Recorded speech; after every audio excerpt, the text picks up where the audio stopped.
Evening, good evening.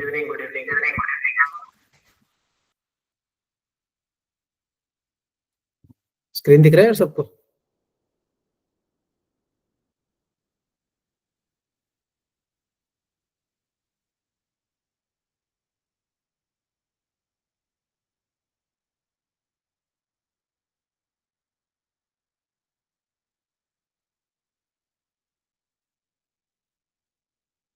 क्यों, आवाज आ रही है मेरी?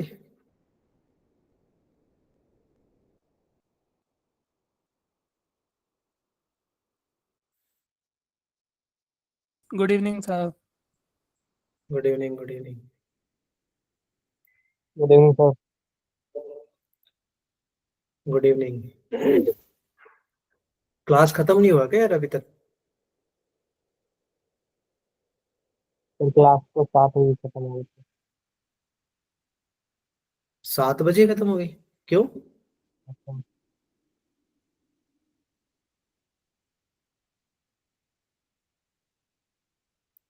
इतना जल्दी कैसे क्लास खत्म हो गया?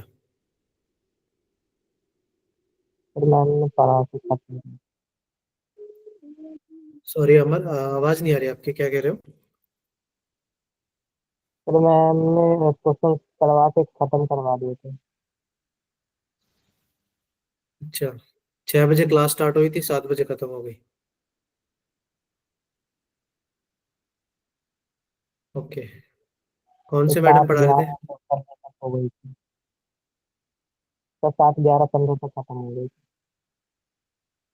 ठीक है, ठीक है। फिजिक्स का क्लास था क्या? जैसे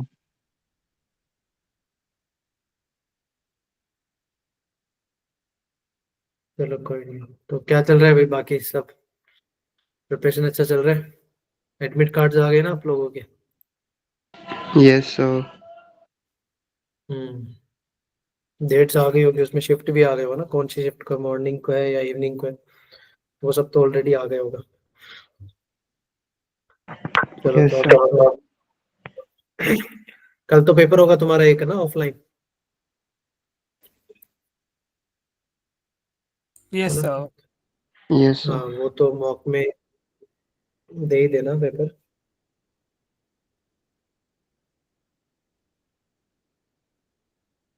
ठीक है, चलो तो स्टार्ट करें या फिर बाकी बच्चे आ जाएंगे, थोड़ा बहुत क्वेश्चन प्रैक्टिस कर लेते ना। ये 22 जनवरी शिफ्ट का पेपर है यार, ये थोड़ा पेपर डिस्कशन की बात थी ना अपने उसमें। प्लानर में यही था ना कि लास्ट के 2-3 दिन, आई थिंक कल भी मैथ्स में कुछ पेपर ही डिस्कस हुआ होगा, राइट? कुछ क्वेश्चन, सिलेक्टिव क्वेश्चंस वगैरह कर लेते हैं ना, जो mainly same kind of questions आते हैं बार बार, जिनको टारगेट करना है तुम्हें। और सेम स्टोरी यार इस बार भी रहेगी, ठीक है ना? जो फर्स्ट शिफ्ट में जैसे आया था, फर्स्ट सेशन में जैसे आया था, सेम काइंड ऑफ पेपर तो आएगा आएगा। बट हाँ, यही है कि तुम्हें अपनी अपनी शिफ्ट में कितने क्वेश्चंस बनाने हैं, कितना चूजी बनना है, वो तुम्हें थोड़ा सा ध्यान रखना पड़ेगा। ट्राई यही करना कि सिलेक्टिव क्वेश्चंस बन जाए, और ज्यादा इधर उधर ज्यादा ध्यान मत देना, ठीक है ना? जैसे ये 22 जन का है यार, ठीक है ना? फर्स्ट डे फर्स्ट शिफ्ट का पेपर है। कुछ क्वेश्चंस लिए हमने, ठीक है ना? तो देखते हैं।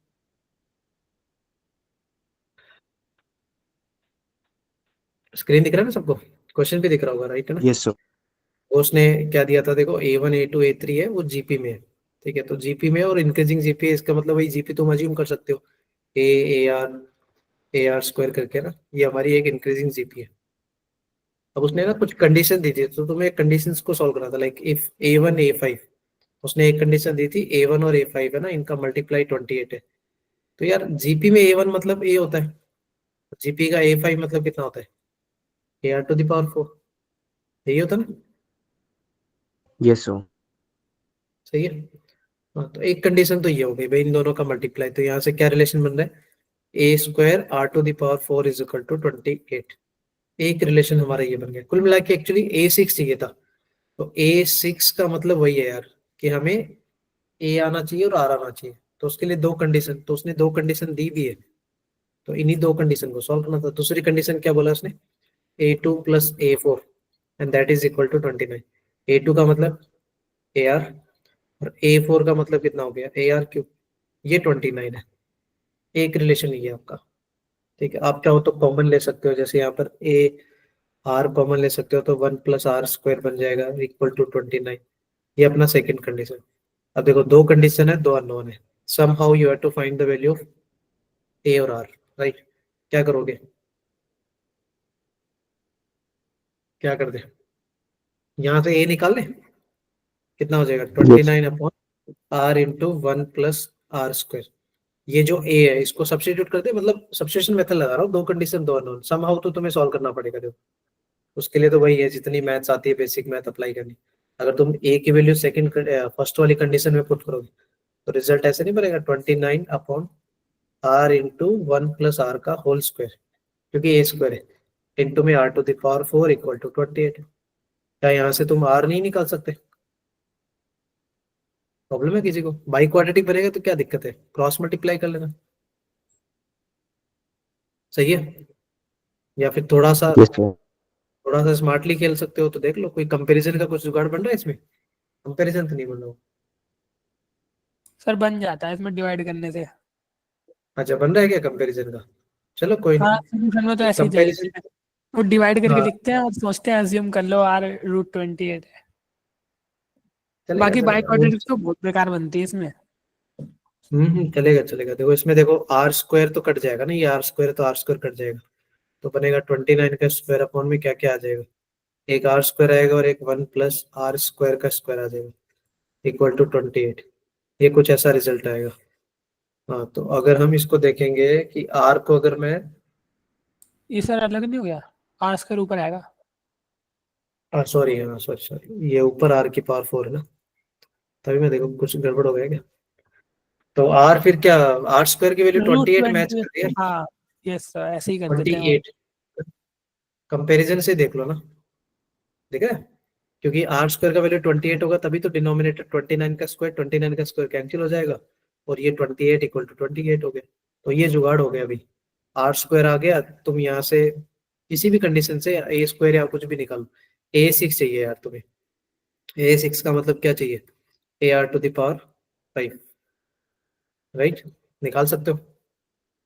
आई थिंक है ना, कंपैरिजन करते तो ज्यादा बेटर था इसमें ना। गुड इवनिंग जाती, गुड इवनिंग। सही है ना, कंपैरिजन से तो बन गया फटाफट। देखो सीक्वेंस सीरीज में यही बताऊंगा इस पूरे पेपर में, पूरा पेपर डिस्कस होगा नहीं होगा देखते हैं, बट कौन कौन से मेन क्वेश्चन तुम्हें टारगेट करने, जैसे इसमें सीक्वेंस सीरीज आया तो सीक्वेंस सीरीज भी तुम भी टारगेट कर सकते हो। डुएबल होता है, थोड़ा सा वो एफर्ट्स क्या मारता है, कैलकुलेशन में थोड़ा सा एफर्ट्स लगाने को बोलता है, कि जो भी कंडीशंस दी उनको फर्दर सॉल्व करके संभव निकालो। दूसरा डुएबल ये होता है यार, लीनियर डिफरेंशियल इक्वेशन, ये कई बार बताया मैंने कि डिफरेंशियल इक्वेशन जो होता है उसको करना जरूरी है, और इसमें मोस्टली यही बनता है लीनियर डिफरेंशियल इक्वेशन, और समटाइम होमोजेनियस बन जाता है। देखते हैं इसमें क्या बन रहा है, एलडी बन रहा है नहीं बन रहा। देखो y² dx, ठीक है, इक्वल टू में ले जा सकते हो इसको, क्या बनेगा 1/y - x, मैंने उल्टा कर दिया साइन, इंटू में dy। सबसे पहले तो तुम dy/dx ही निकालने की सोचा करो, फिर देखा करो आगे पीछे क्या बन रहा है। तो dy/dx निकालोगे तो कितना बनेगा 1/y², ये y² dx को मैंने इधर भेज दिया, ठीक है ना। और सर शायद dx/dy कर लो, उससे x में बन जाएगी ना। एक मिनट, dy/dx में नहीं बन रहा क्या, dx/dy में ही होगा शायद। उल्टा बन रहा है, एक मिनट देखते तो है, देखते तो है। ये इसको इधर भेजा ना हमने,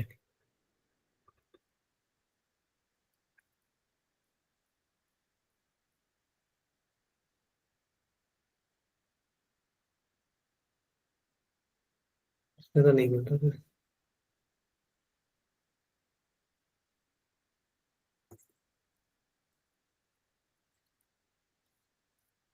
dy/dx में नहीं बन रहा तो कोई बात नहीं यार, उसको dx/dy में बना लेते हैं, ठीक है। ये बन रहा है y² dx/dy इक्वल टू में क्या हो जाएगा 1/y माइनस में x, ठीक है। तो ये इसको इधर डिवाइड कर देते हैं, हाँ यार इसमें बन गया है देखो, dx/dy, ठीक है, और ये प्लस का x/y² इक्वल टू में 1/y³, ये कुछ ऐसा बन रहा है, दिख रहा है। Yes, sir. हाँ ये इसमें बन गया है, फिर ये वो वाला फॉर्म हो गया ना, dx/dy याद होगा, प्लस में px Yes. Is equal to q, LDE है, ठीक है ना, ये लीनियर डिफरेंशियल इक्वेशन ही है। बस ये है कि लीनियर डिफरेंशियल इक्वेशन किसमें, इन टर्म्स ऑफ एक्स में, dx अपॉन dy वाले फॉर्म में। तो इसका पहला तो इंटीग्रेटिंग फैक्टर निकाल लो सबसे पहले। कैसे निकालते हैं, e to the power p into, मैंने बताया था अगर dy नीचे है तो dy आता है, dx है तो dy। और देखो सिंपल सी बात है यार, x का कोफिशिएंट यहाँ 1/y² है, तो तुम dx तो नहीं लिखोगे, y में इंटीग्रेट करोगे। e to the power 1/y² का इंटीग्रेशन कितना आएगा यहाँ से,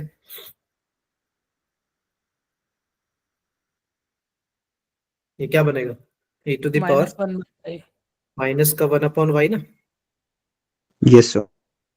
ठीक है। लॉग में नहीं आएगा, 1/y² है तो ऊपर जाएगा, तो वो y की पावर -2, फिर उसका इंटीग्रेशन वही x की पावर n का फॉर्मूला, ये इंटीग्रेटिंग फैक्टर आ गया।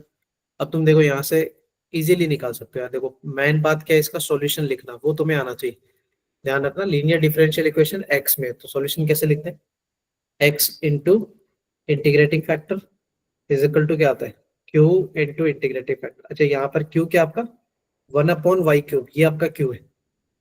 तो वो वाला पार्ट, ये वाला पार्ट कैसे सोल्व होगा यार, इंटीग्रेशन में 1/y³ into e to the power -1/y। Sir क्या 1/y को t मान लो, 1/y को t मान लो। ओके, ठीक है। उससे फिर वो t into e to the power t कुछ ऐसा बन जाएगा क्या, यस या e to sir, the power -t मान लो, तो उसमें मतलब बाई पार्ट्स लगेगा आगे, यस सर। ठीक है भाई। देखो 1/y को t मानोगे ना, तो उसमें एक माइनस का आएगा, और इस -1/y को मानोगे तो वो प्लस का बन जाएगा। मतलब कुल मिला के एक माइनस प्लस का बैलेंस है यार, वो तुम थोड़ा सा देख लेना कि 1/y को t मानो या -1/y को t मानो, it's up to you. By parts लगेगा आगे जाके, ठीक है ना। आई थिंक ये टारगेट कर सकते हो यार, सीक्वेंस सीरीज। और दूसरा हमारा कौन सा है, डिफरेंशियल इक्वेशन, इसको तो टारगेट करना ही करना है एग्जाम में जब भी आए, सही है। Yes, yes sir. Sir. Yes ये देखो ये x1 वगैरह ना, ये सब सी निकालने का जुगाड़ है यार। ये x(1) जिसको यूज करके तुम्हें सी निकालना है, और पूछा x(½ था, इसका मतलब y की जगह हाफ पुट करके x की वैल्यू पूछी थी। ये भी ध्यान रखना, कई बार उल्टा भी पूछा जाता है, कई बार x की जगह y, कई बार y की जगह x। ये कल परसों जो बच्चों ने सेशन ज्वाइन किया था, आई थिंक बना हुआ है ये क्वेश्चन, अब बन सकता है। देखो देखो उसने एक्चुअली क्वेश्चन क्या है ये देखा था। देखो 2 balls are selected randomly 1/1 without replacement from in bag. देखो एक मटका है, ठीक है, मटका बैग जो भी बोलो, उसमें 4 व्हाइट है और 6 ब्लैक बॉल है। क्या यही बोला है कि उसने। अब इसमें से वो क्या बोल रहा है, 2 बॉल निकाल रहे हैं और वो भी 1/1, ठीक है ना। एक बॉल नहीं निकाल रहा, 2 बॉल निकाल रहे हैं 1/1। इसका मतलब पहले एक बॉल निकालेगा फिर दूसरी बॉल निकालेगा विदाउट रिप्लेसमेंट, उसने बोला है, ठीक है। If the probability that the first ball is black, ठीक है, पहली बॉल का ब्लैक आने की प्रोबेबिलिटी उसने क्या दी है, m/n दी है। तो तुम्हारा टारगेट क्या है, पहली बॉल वो ब्लैक आना, फर्स्ट बॉल ब्लैक आने की प्रोबेबिलिटी कितनी दी है, m/n गिवन है। But when it is given that, अच्छा गिवन भी दे दिया, second selected ball is also black, इसका मतलब ये क्वेश्चन किस पे चला गया भाई, कंडीशनल प्रोबेबिलिटी चला गया क्या। Yes, sir. Yes sir. Given क्या दिया, गिवन क्या दिया, सेकंड बॉल भी क्या होनी चाहिए, ब्लैक होनी चाहिए। ये मैंने वो बताया नहीं था कल परसों कंडीशनल में, कि एक ही काम में ना वो ऐसे गिवन दैट दे देगा कि ऐसा हो चुका है, तो फिर उसमें से कुछ एक नया इवेंट बना के पूछ लेगा। तो ये कंडीशनल। अब तुम्हें देखो टास्क क्या करना था, कि तुमने 2 बॉल निकाली, तो तुम यहाँ सोचते केसेस क्या क्या हो सकते हैं। जैसे मैं केस बना के दिखा रहा हूँ। केस 1 क्या हो गया, कि पहली तुमने बॉल निकाली वो व्हाइट आई, दूसरी ब्लैक आई।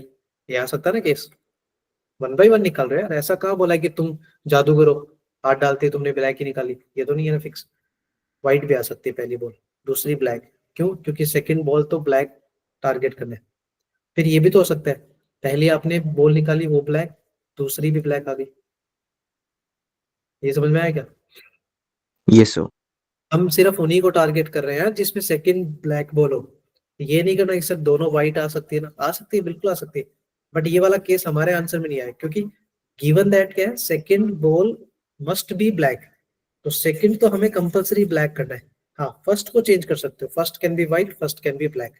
हाँ अगर इसमें और भी क्वेश्चन जैसे कैसे डिजाइन कर सकते हैं, कि जो 2 बॉल उसने निकाली वो दोनों के दोनों सेम कलर की है, given that both balls are of the same color, then find the probability that both are white। ऐसे क्वेश्चन ही बन जाते हैं, जैसे दोनों सेम है तो दोनों व्हाइट आई या फिर दोनों ब्लैक आई, ऐसे केसेस बनाने थे। फिर इसमें से कौन सा पूछ लिया, दोनों व्हाइट आना, तो मैंने बताया था कंडीशन में कैसे करते हैं, इसका रिजल्ट ए, ये बी, तो रिक्वायर्ड आंसर क्या होगा, A upon A plus B A ना। ball B, sir. Yes, sir. A हाँ, ये plus कल B. परसों जो यार जो बच्चों ने ज्वाइन किया था ना क्लास, उनके बनने चाहिए यार प्रोबेबिलिटी के क्वेश्चंस, ठीक है ना, आसान से सिंपल से फंडे बताए थे मैंने। अब यहाँ देखो, सेकंड बॉल ब्लैक लगाना था तो सेकंड को ब्लैक किया, first can be white, first can be black. अब मैं दोनों की प्रोबेबिलिटी लिख रहा हूँ आगे, ठीक है ना। तो पहली व्हाइट आना, अब 1/1 है तो तुम्हें 1/1 सोचना पड़ेगा। पहली व्हाइट आना 4/10, सही है, चार में Yes, से sir. कोई एक, 10। दूसरी ब्लैक आना, दूसरी ब्लैक लोगे ना तो 6 ब्लैक में से कोई भी आ सकती है, but sample 6 space come upon हो गया 9. ना। 6.9 होगा। हाँ, ये मैंने प्रोबेबिलिटी लिख दी इनकी ना। सिमिलरली नीचे वाला देख लो, पहली ब्लैक है ना 6/10, 6/10, दूसरी ब्लैक है ना 5/9। 5/9। अब मैंने तुम्हें बताया था यार आंसर कैसे लिखते हैं, जैसे इस पहले वाले का आंसर ए बोल दो, इसको बी बोल दो। एक्चुअली सेकंड ब्लैक आने का आंसर था ए प्लस बी, बट उसने पूछा क्या था, सेकंड ब्लैक इज ओके, उसमें फर्स्ट बॉल क्या आना चाहिए, ब्लैक आना चाहिए, तो फर्स्ट बॉल ब्लैक वाला आंसर ऊपर आएगा, तो ये आंसर रिक्वायर्ड आंसर क्या हो जाएगा, B upon B by A B plus A। Plus. ये हमारा रिक्वायर्ड आंसर है, मतलब फाइनल आंसर बनेगा वो क्या बनेगा, 6/10 इंटू 5/9 डिवाइड में टोटल, टोटल मतलब सेकंड बॉल ब्लैक आना, वो हमने केस बना के निकाल दिया था, ये यहाँ से बन गया कंडीशनल। बेस थ्योरम में मैंने बताया था, बेस में क्या होता है, दो मटकों की बात करता है या दो बैग की बात करता है, तो वहां पर मटके चूज करना या बैग को चूज करने की प्रोबेबिलिटी पहले आती है, फिर उस बैग में या उस मटके में से कुछ निकाल रहे हैं, फिर वो मल्टीप्लाई में चलता है। कंडीशनल में एक ही कंडीशन में से इवेंट्स पूछ लेता है, ये कंडीशनल प्रोबेबिलिटी का क्वेश्चन था और डुएबल था। जिन बच्चों ने सेशन के ज्वाइन नहीं किए भाई, रिकॉर्डिंग भी शेयर किए है ग्रुप में, देख लेना जाके, बेस और कंडीशनल के क्वेश्चन बन जाएंगे सारे। उस दिन भी लिंक्स वगैरह भेजे थे यार, बहुत से बच्चों ने नहीं ज्वाइन किया था। सही है, Yes, sir. Yes sir। कोई सर ये इसमें भी तो बेस वगैरह से भी तो हो सकता है, ये क्या, बेस वगैरह से भी तो लग सकता है ये, तो अरे बेस थ्योरी बेस में लगा दो, मैं तो लगा देता हूँ, ये है तो सिमिलर ही है पूरा। सिमिलर है लेकिन E1 बेस, मान लो सर, E1 मान लो व्हाइट बॉल पहली, E2 मान लो सेकंड ब्लैक, वो पहली ब्लैक, E1 E2 हो गए, और फिर ए मान लो ये सेकंड बॉल ब्लैक आने की, हो गया उससे। इसमें इसमें कोई प्रॉब्लम है क्या, ये कितना सिंपल सा बताया फंडा, नहीं दो मैंने केस। तो नहीं, मैंने पढ़ रखा है ना ये, मैंने तो अलग से बेस पढ़ा है। चलो कोई नहीं, जैसे तेरे को मैंने ठीक बेस लगे, से बट कर दिया था, तुरंत ही हो गया था। बेस जैसा लगता है ये, बेस वहां लगती है जहां पर पहले मटके चूज करने की बात आती है, बैग चूज करने की, फिर उन बैग्स के अंदर जो हलचल होती है, जो भी निकालना होता है, वो सब चीजें बेस में जाती है। वहां पर मतलब पहले सिलेक्शन आता है, फिर उसमें से जो इवेंट्स हो रहे हैं उनके बारे में बात करते हैं। यहाँ क्या है कि एक ही स्टोरी है, एक ही बैग है, उसी में से निकाल रहे हैं, तो तुम्हें उसमें से पहले कैसे सोचने पड़ेगी कि मैंने जो 1/1 बॉल निकाली है वो मैं क्या निकाल सकता हूँ। लाइक पहली व्हाइट आ जाए, फिर दूसरी ब्लैक आ जाए, पहली ब्लैक आ जाए, दूसरी भी ब्लैक आ जाए, क्योंकि सेकंड तो ब्लैक रखनी रखनी है, गिवन दैट। तो जो टास्क गिवन बोला है उसको तो मैन प्रायर में रखना ही रखना है। उसने बोला है given that second ball is black, ये तो डन है। थोड़ा हाँ, सर मेरा उसके तो हो बाद गया था ये, मेरे पेपर में भी आया था ये, मैंने तो सही गया था। हाँ नहीं, सही तो जाना ही चाहिए। ये थर्ड क्वेश्चन है जिसको तुम पिक कर सकते हो भाई, अभी बोल रहा हूँ बेस थ्योरम कंडीशनल प्रोबेबिलिटी के क्वेश्चन ही बनते हैं ज्यादातर, या फिर रेयर होता है तो टोटल प्रोबेबिलिटी बन जाता है, ठीक है। ये क्वेश्चन देखो, क्या करोगे इसमें, product of all solution of the equation. देखो ये इक्वेशंस से रिलेटेड था, बेसिक फंडा था, बट ये था कि जितनी तुम्हें मैथ्स आती है ना, वो इस क्वेश्चंस में यूज करनी थी, कि तुम क्या क्या कैसे कैसे कर सकते हो, कैसे प्रोसीड करोगे यार इस क्वेश्चन सर में। लॉग ले लेंगे पहले। हाँ, जब भी देखो इस टाइप से आया ना यार कि ई टू द पावर है, तो लॉग लेना बेटर है, क्योंकि लॉग लेंगे तो कम से कम आगे लॉग में जाएगा, तो लॉग में क्या पता आगे सॉल्व कर लेंगे। तो पहले टेकिंग लॉग बोथ साइड, इधर तो बनेगा 5 टाइम्स लॉग ई एक्स का स्क्वायर प्लस 3, ये पावर आ गया चाहिए ना, और लॉग ई में 1 हो जाएगा। इधर लॉग लोगे तो क्या बनेगा 8 टाइम्स लॉग ई एक्स यही बना ना, देखिए। Yes, sir. अब यहाँ पर देखो, तुम्हें दिख रहा है लॉग में एक क्वाड्रेटिक आ गई, ये एक क्वाड्रेटिक है इन टर्म्स ऑफ लॉग में, तो यहाँ पर फटाफट से क्या पुट कर देते, पुट लॉग एक्स एस, ये लो क्वेश्चन यही डन हो जाता। क्या बनता, 5 times T square plus 3 is equal to 8 times T. अब तुम्हें यहाँ पर सबसे पहले टी के लिए सॉल्व करना था, बट लेटर ऑन बाद में लॉग को पुट करेंगे, क्योंकि एक्चुअली उसने तो सॉल्यूशंस के प्रोडक्ट की बात की है, ठीक है ना। तो एक्स की वैल्यूज की बात की है ना, उनका मल्टीप्लाई पूछा है, वैल्यूज भी नहीं पूछी। तो इसको किया क्या फैक्टराइजेशन वगैरह, देख लो थोड़ा क्या आ रहा है इसके फैक्टर, 5 और 3 आ रहे हैं क्या, यस सर। क्या क्या आए होंगे यार टी की वैल्यू, -5t -3t लेके कर लो, कितना है, एक तो टी का वैल्यू 1 आया होगा ना,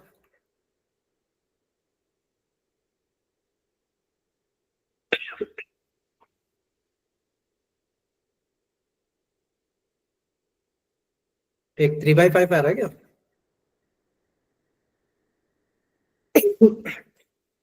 क्या है भाई, फैक्टर करो।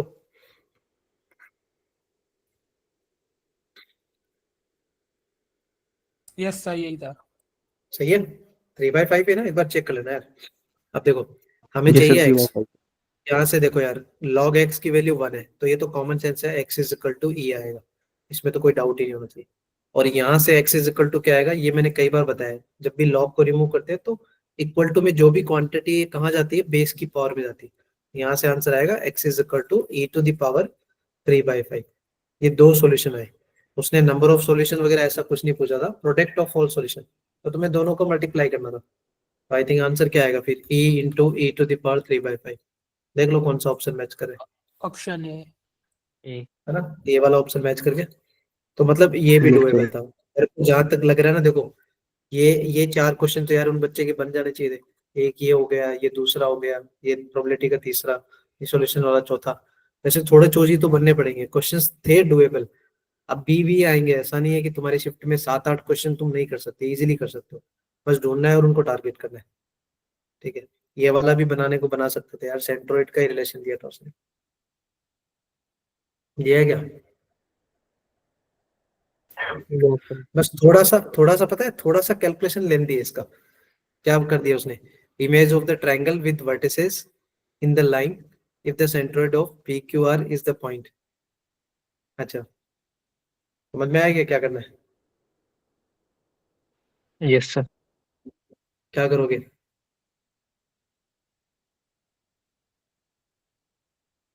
बताओ।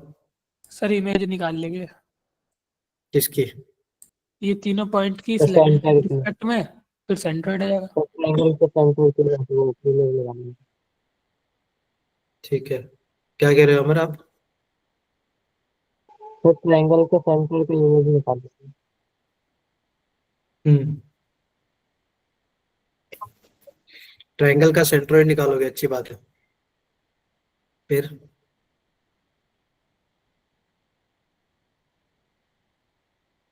उसने क्या बोला देखो, triangle PQR be the image of the triangle with vertices in the line if centroid of PQR is the point alpha beta। भाई वो उस, अच्छा एक बात बना, ये PQR का जो सेंट्रोइड होगा वो उसका सेंट्रोइड का तो इमेज है ना। हाँ सर, मैं भी यही सोच रहा था, डायरेक्ट सेंट्रोइड निकाल के फिर इमेज निकाल लेंगे। हाँ, इतना लंबा क्यों कर रहे हो, ट्रायंगल का इमेज क्यों निकालने बैठ गए भाई, इस ट्रायंगल का ये सेंट्रोइड निकालना, ये सेंट्रोइड पहले निकालना जो उसने दिया है तुम्हें, फिर इस सेंट्रोइड का एक लाइन के रिस्पेक्ट में इमेज निकाल लो, इसका इमेज यहाँ पर आएगा, ये वो है जो उसने अल्फा बीटा बोला है, नहीं समझे। अब तुम्हें इमेज निकालने का वो फंडा याद है क्या यार, फॉर्मूला, जस्ट मैं फॉर्मूला रिवाइज करूंगा, फॉर्मूला याद है, yes sir. x Yes, sir. Minus x1। जैसे मान लो इमेज को मैंने, चलो अल्फा बीटा में था तो अल्फा बीटा लिया, तो x माइनस अल्फा, श्योर ऐसे लिखते हैं क्या, या alpha Yes, minus sir. x1 लिखो।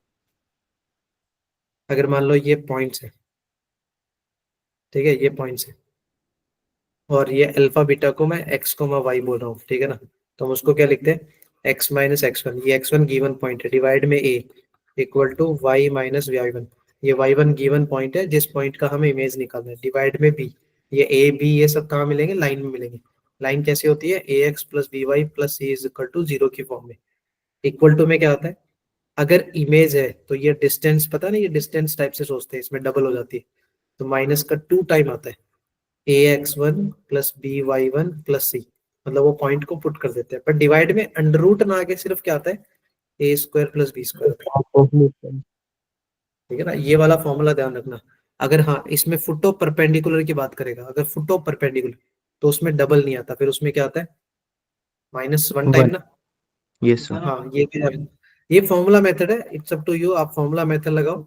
अगर फॉर्मूला मेथड नहीं भी लगा सकते तो तुम ऐसे मान लो कि यार ये कोई पॉइंट अल्फा बीटा ले लो, तो तुम दो कंडीशन बनाना, कौन सी, कि पहले फुट ऑफ परपेंडिकुलर निकालने की सोचना, जब भी इमेज की बात है ना, देखो मैं सजेस्ट करता हूँ तुम फुट ऑफ परपेंडिकुलर निकाला करो पहले, इमेज बाद में निकाला करो। क्यों? क्योंकि अगर तुमने फुट ऑफ परपेंडिकुलर भी निकाल दिया तो एक बात बताना यार, ये जो फुट ऑफ परपेंडिकुलर होता है, क्या वो इमेज और गिवन पॉइंट का मिड पॉइंट नहीं होता क्या? Yes, sir. होता है ना। तो तुम मतलब पहले क्या करो, अगर किसी को फॉर्मूला नहीं याद है तो फुट ऑफ परपेंडिकुलर निकाला करो, उसके लिए क्या करना, फुट ऑफ परपेंडिकुलर को अल्फा बीटा ले लिया करो। तुम्हारे पास दो अननोन है, दो कंडीशन बनाना, कौन सी कंडीशन, पहली कंडीशन बनाना अल्फा बीटा उस लाइन को सेटिस्फाई कर रहा है, सेटिस्फाई वाली कंडीशन बनाना है, पहली कंडीशन ये बन जाएगी। फिर दूसरी कंडीशन कहाँ बनाओगे, गिवन पॉइंट और फुट ऑफ परपेंडिकुलर, उनके बीच का स्लोप m1 और इस लाइन का स्लोप m2, क्या ये एक दूसरे के परपेंडिकुलर वाला कंसेप्ट नहीं बन जाएगा, लाइन, ठीक है। तो दूसरा कंडीशन कौन से बनाते, सेट कंडीशन वो perpendicular m1 m2 is equal to -1, ये दूसरा कंडीशन डिजाइन कर लेते। अब ये m1 कैसे निकालते, गिवन पॉइंट और फुट ऑफ परपेंडिकुलर उनके बीच का स्लोप निकाल सकते हो, y2 minus y1 upon x2 minus x1, और लाइन का स्लोप निकालना वो तुम्हें पता है, y is equal to mx plus c की फॉर्म में कन्वर्ट करो और निकालो। ये दोनों कंडीशन को सॉल्व करके इजीली अल्फा बीटा निकल सकता है, ये अल्टरनेटिव मेथड है भाई, जिनको अगर ये मेथड 1 फॉर्मूला मेथड नहीं पता तो, ठीक है। जैसे ही फुट ऑफ परपेंडिकुलर आ जाएगा उसके बाद में मिड पॉइंट थ्योरी लगा के तुम इजीली इमेज को फाइंड आउट कर सकते हो, ये भी एक तरीका है। जैसे तुम्हें लगे ना एग्जाम में मेरे को ये याद है तो ये लगा सकते हो, फॉर्मूला मेथड याद है तो फॉर्मूला मेथड, ठीक है। तो बनना चाहिए था, देखो मैं दिखाता हूँ तुम्हें कितने क्वेश्चन बनने चाहिए थे, 5 ये हो गए। जो मेरे को लगा है कि हाँ थोड़ा सा कॉम्प्लिकेट था या टफ था, उसको मैं खुद साइड लाइन कर दूंगा कि हाँ ये चलो इग्नोर कर सकते थे, ये वाला बनना चाहिए था, दिखने में ही खतरनाक लग रहा है, ठीक है। ये डेफिनेट इंटीग्रेशन इक्वेशन है, ये बनने चाहिए होते। अब इसमें ना सबसे इंपॉर्टेंट चीज, ज्यादा कुछ खास नहीं था, सबसे जगह यही है कि I1 I2 सब स्टोरी दी है, I1 में भी f ऑफ x का इंटीग्रेशन है और I2 में x into F of x का इंटीग्रेशन, तो कुल मिला के उसने f ऑफ x को टारगेट किया। तो यार ये थोड़ा सा f ऑफ x को ना पहले थोड़ा सा तोड़ मरोड़ के ना सिंप्लीफाई कर लेते, जैसे कैसे कर सकते हो, 7 8, ये 10 की पावर 8 है और यहाँ 7 10 की पावर 6 है, तो तुम 10 की पावर 6 कॉमन नहीं ले सकते, ले सकते हो ना, जितना कॉमन आ रहा है कितना बनेगा, ये बनेगा 10 स्क्वायर x प्लस 1, देखो जितना मेरे को कॉमन दिख रहा है मैंने कॉमन ले लिया, फिर माइनस, इधर भी 3 10 की पावर 4 है, 3 10 स्क्वायर है, तो मैंने उसमें से 3 10 स्क्वायर कॉमन ले लिया, क्या बचा 10 स्क्वायर x प्लस 1 बचा। एडवांटेज ये हुआ भाई दोनों जगह 1 + 10 स्क्वायर कॉमन आ गया, और उसको हम लिख सकते हैं sec square x by property, लिख सकते हैं क्या? Yes, sir. अब देखो इतना सा रिलेशन कन्वर्ट हो गया, ये लो तोड़ मरोड़ के ये फंक्शन आ गया। अब ये आने का मतलब यही है कि हमें जुगाड़ मिल गया, किसका जुगाड़ मिला, कि जैसे अगर मैं 10 को t मानूं तो sec स्क्वायर को मैं हटा सकता हूँ, तो मैं पहले I1 को इंटीग्रेशन 1 को सॉल्व करूँ, वो क्या है 0 से π/4 f ऑफ x, तो देखो इसको तो देखते ही बच्चा बच्चा इंटीग्रेट कर लेता है यार, इसको कर सकते हो क्या इंटीग्रेट, Yes, sir. क्या होगा, क्या करोगे इसमें, 10x को मान लेंगे t. 10x को t मान लोगे, देखो ऐसे ही हवा में मिनट 1 मिनट में दिखा देता हूँ, 10x को t मानोगे sec स्क्वायर x dx अपना हट जाएगा, ये इग्नोर, फिर तुम्हें पता है रिजल्ट क्या बन गया 7 इंटू t की पावर 6, तो मैं उसका इंटीग्रेशन भी लिख रहा हूँ t की पावर 7/7 -3 इंटू टी स्क्वायर का इंटीग्रेशन t की पावर 3/3, बस लिमिट चेंज करनी थी क्योंकि 10x को तुमने t पुट किया, तो लिमिट कहाँ से कहाँ बन जाएगी, 0 to 1. हाँ 0 से π/4 है ना, तो सिंपल स्टोरी है 0 से 1 बन गई। अब जहां तक दिख रहा है 0 रखने का तो पॉइंट नहीं है, 1 रख लो, 7 7 कैंसिल, तो 1 -3, क्या ये रिजल्ट बना क्या Yes, सॉरी sir. -3, 0 हो जाएगा ना थ्री सर? कहाँ से आ गया? 3 0 आ गया ना? Yes sir. अरे 7 7 कैंसिल हो गया ना, 3 3 भी कैंसिल हो गया, तो 1 माइनस 1 0 हो गया, और 0 पे 0 था, तो ये तो 0 ही हो गया। सही है। अब देखो yes sir. I1 easily solve हो गया। अब तुम्हें I2 में थोड़ा सा उसने एक्स्ट्रा पार्ट पता है क्या दे दिया, x टाइम दे दिया। तो तुम I2 को कैसे सॉल्व करते यार, अगर मेरे को I2 सॉल्व करना होता तो I2 में क्या करते? मैं वही सर लिख रहा हूँ, पहले सेम तो स्टोरी है। इसमें बाय पार्ट्स लगा देती। हाँ, क्या करते हैं इसमें बाई पार्ट्स, किस में क्या लगाते? बाय पार्ट्स एफ एक्स को सेकंड फंक्शन मान के सर, एक्स को फर्स्ट फंक्शन। हाँ देखो, यहाँ पर क्या है कि सिर्फ 10x को t मानने का कोई फायदा नहीं होता, क्योंकि से x को हट जाता अच्छी बात है, बट ये x रह जाता। और जब भी ऐसे कुछ आए ना, तो तुम्हें बताया था बाई पार्ट्स लगाते हैं, आइलेट यूज करते हैं, बट प्रॉब्लम ये यहाँ पर कि बहुत सारे ट्रिक हुए, तो आइलेट वाला थ्योरी नहीं लगेगा। मैंने बताया था ना कि फर्स्ट सेकंड मानना होता है, तो सेकंड उसको माना करो जिसका इंटीग्रेशन इजी होता है, क्योंकि डिफरेंशिएशन तो आप किसी का भी कर सकते हो। लाइक मैंने कुछ भी फंक्शन दे दिया ना, आप कोई ना कोई तोड़ मरोड़ के, question rule, product rule, function की पावर फंक्शन वाला रूल, इम्प्लिसिट एक्सप्लिसिट, लॉग लेना, बहुत सारे तरीके तुमने सीखे। Differentiate you can do easily, but integration problem है, तो इसलिए बोलो जिसका इंटीग्रेशन आसान है वो सोचो। इसका देखो, इसको तुम अगर इंटीग्रेशन में लेके जाओगे तो ज्यादा बेटर है, क्योंकि डिफरेंशिएशन में ले जाओगे तो कॉम्प्लिकेट हो जाएगा। ठीक है, इसका डिफरेंशिएशन इजीली हो जाएगा। क्यों? तो ये सेकंड वाले को क्या मान लो, ये दिख रहा है, इसको सेकंड मान लो ना। Yes sir. Yes sir. और इसको इंटीग्रेशन में इसलिए ले जाओ क्योंकि तुम्हें ऑलरेडी पता है, तुमने आधा इंटीग्रेशन सॉल्व किया था, कि अगर मैं इंटीग्रेशन में लेके जाऊं तो इसका आंसर इजीली 0 आ जाता है। 0 नहीं भी आएगा तो कुछ ना कुछ तो सॉल्व हो ही रहा है। इसको सेकंड लेके जाओ, इसको फर्स्ट मान लो। ठीक है ना, फिर आइलेट लगा दो, सॉरी बाई पार्ट्स लगा दो फॉर्मूला, फर्स्ट को छोड़ के सेकंड का इंटीग्रेशन एंड ऑल दैट, है ना। क्लियर है। बट ध्यान रखना यार, जब वो बाई पार्ट्स लगाते हो तो सेकंड वाले में एक ओवरऑल इंटीग्रेशन आता है, डिफरेंशिएशन ऑफ फर्स्ट आता है। मैं फिर बता देता हूँ, गलती यहाँ होती है, और यहाँ सेकंड का इंटीग्रेशन करते हैं अच्छी बात है, बच्चे सब्स्टिट्यूट भी कर देते हैं, बट ध्यान रखना एक बाहर ओवरऑल डीएक्स होता है। अगर तुमने इसको टी में कन्वर्ट किया है तो again you have to change in terms of T, क्योंकि बाहर तो क्या होता है, in terms of X change करना होता है, क्योंकि बाहर डीएक्स है। तो ये ध्यान रखना, कई बार फ्लो में ये मत कर देना कि यहाँ भी आंसर टी में आया तो उसका दोबारा इंटीग्रेशन टी में ही चल रहा है, ये गलती होती है जनरली। क्योंकि इसमें I2 अगर ढंग से सॉल्व नहीं करोगे ना तो ओवरऑल रिजल्ट नहीं आएगा भाई, सारी कहानी I2 पे अटक गई, I1 तो 0 है। दिख गया क्या? Yes sir. हाँ, तो अगर मतलब जो बच्चे थोड़ा भी डेफिनेट अगर ढंग से करके गए थे ना, तो ये क्वेश्चन भी बन सकता था। ये 6 क्वेश्चन तो ये है यार जिनमें टारगेट इजीली बन सकते थे। ठीक है ना, ऐसा नहीं है कि बनता नहीं। ये तो पैराबोला कोऑर्डिनेट एक्सिस पे मीट कर रहा है, ये सब तो तुम निकाल लेते हैं। ये वाला, ये भी बना सकते थे शॉर्टेज डिस्टेंस। ठीक है ना, 3D वाले शॉर्टेज डिस्टेंस तो तुम कर सकते हो यार, ये सब चीजें।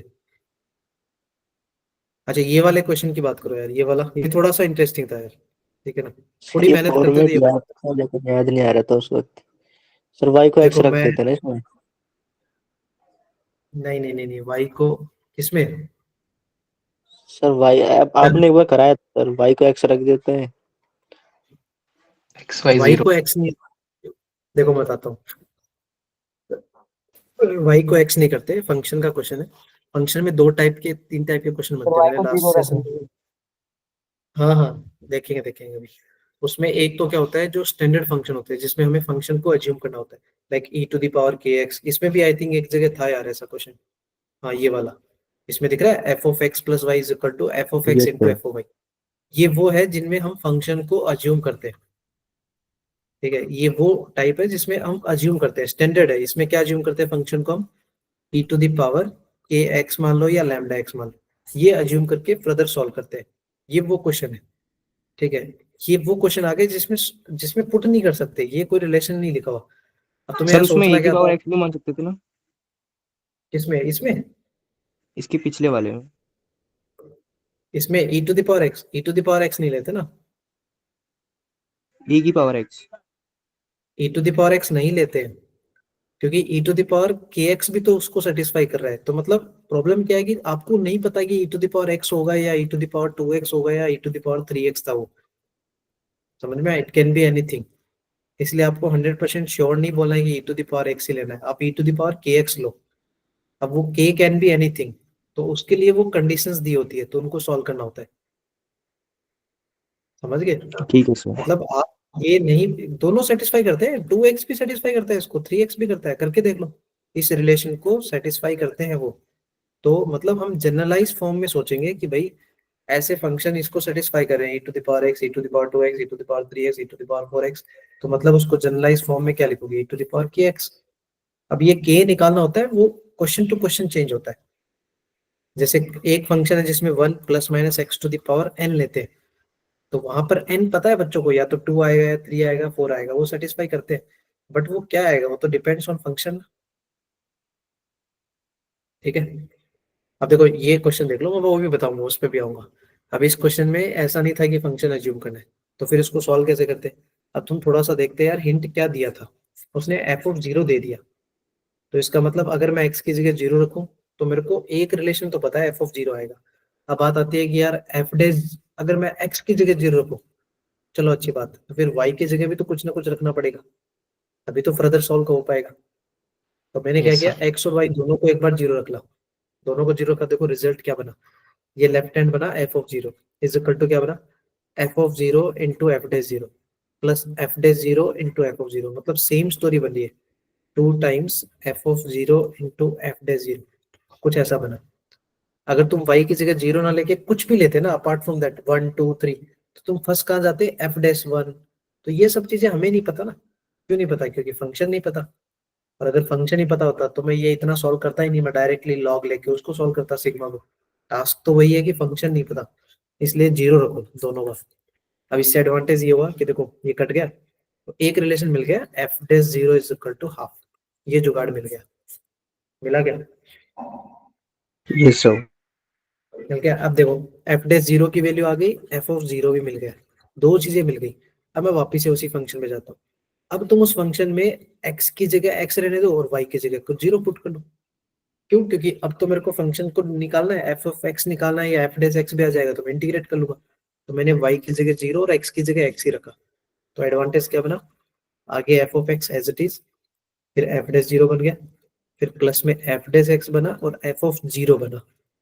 अब इसमें से जो जो चाहिए वो हमें काफी सारे डेटा पता है, 0 इसलिए पुट कर रहा हूँ क्योंकि F dash 0 already we know that, आप 1 2 3 पुट करोगे तो फंस जाओगे। अब देखो ये बना F of X is equal to, F dash 0 कितना है, हाफ है, तो ये F of x by 2 plus F of 0 1 है, तो ये बन गया एफ डेश एक्स। तो यहाँ से देखो एक एडवांटेज हो गया, ये एफ ऑफ एक्स 1 टाइम है, ये हाफ टाइम है, तो आधा बचा ना। Yes sir. अब देखो एक फंक्शन है, एक एफ डेश एक्स है, बोथ साइड इंटीग्रेट कर दो यार, ये लो, ठीक है? और या फिर ऐसे कर लो यार, वाई वाई को एक साइड ले जाओ, ये पता है ना D Y by D X होता है, इसको चेंज कर लिया करो, देखो इतना सोचने की जरूरत नहीं, देखो इसको y ले लो और ये क्या आपका dy बाई डी एक्स। अब यहाँ पर वो वेरिएबल सेपरेबल वाला कंसेप्ट नहीं है कि y y को एक साइड और x x को एक साइड कर लो, वो कर लो। Yes sir. dy इधर ले जाओगे ना तो रिजल्ट आ रहा है x by 2 is equal to, ये y इधर आएगा तो 1 अपॉन y, उसका इंटीग्रेशन log y, ठीक है, प्लस में c, इतना आ गया भाई। ये क्वेश्चन बन गया हमारा, सीधा वेरिएबल सेपरेबल में चला गया फंक्शन से। अब उसने एक जुगाड़ दिया था, F of 0 is equal to 1, X की जगह 0 ले लो, वाई की जगह 1 लोगे, तो आई थिंक सी कितना आ गया, 0, log 1 भी 0, सी भी 0 आ गया, है 0। Yes sir. C Yes, sir. का मतलब पता है, हमारा टास्क था y निकालना, क्यों? क्योंकि हमें एफ ऑफ एन को सॉल्व करना था। एफ ऑफ एन से डरो मत, पहले एफ ऑफ एक्स के बारे में सोचो, एक्स की जगह एन रिप्लेस कर देंगे, तो मेरे को सी 0 मिला, तो y कितना आ गया, e to the power x by 2, ये हमारा फंक्शन आ गया। अब उसने बोला था लॉग ले लो, log of F of N, तो एफ ऑफ एन से डरना नहीं यार, ये लो एफ ऑफ एन, तो e to the power n by 2 बोल दो, क्या दिक्कत है भाई, जो x बाई 2 उसको n बाई 2 कर देंगे। अब लॉग लोगे तो क्या रिजल्ट आएगा, n बाई 2।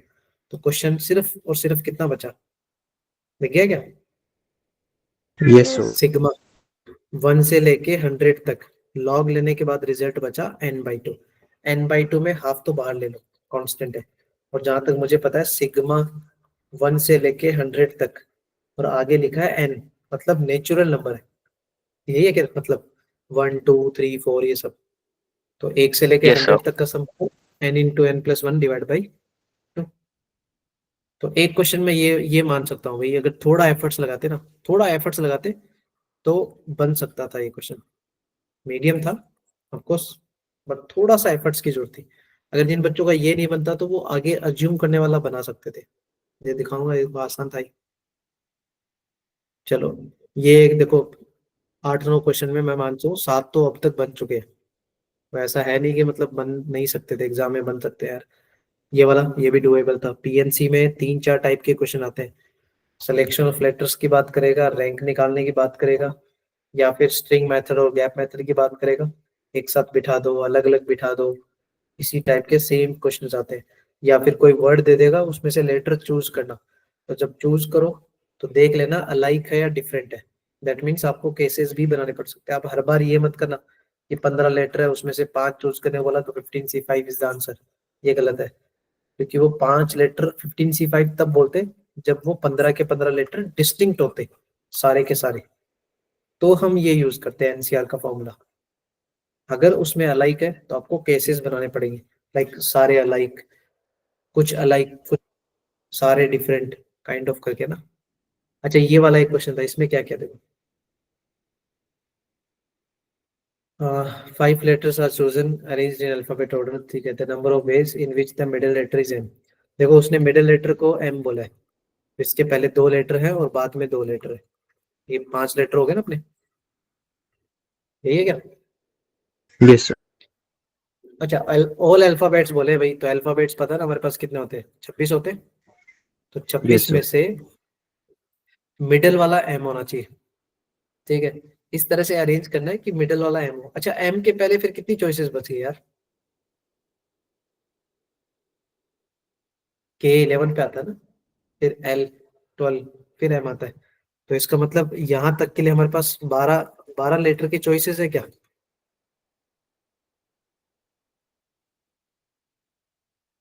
यही है ना? Yes, sir.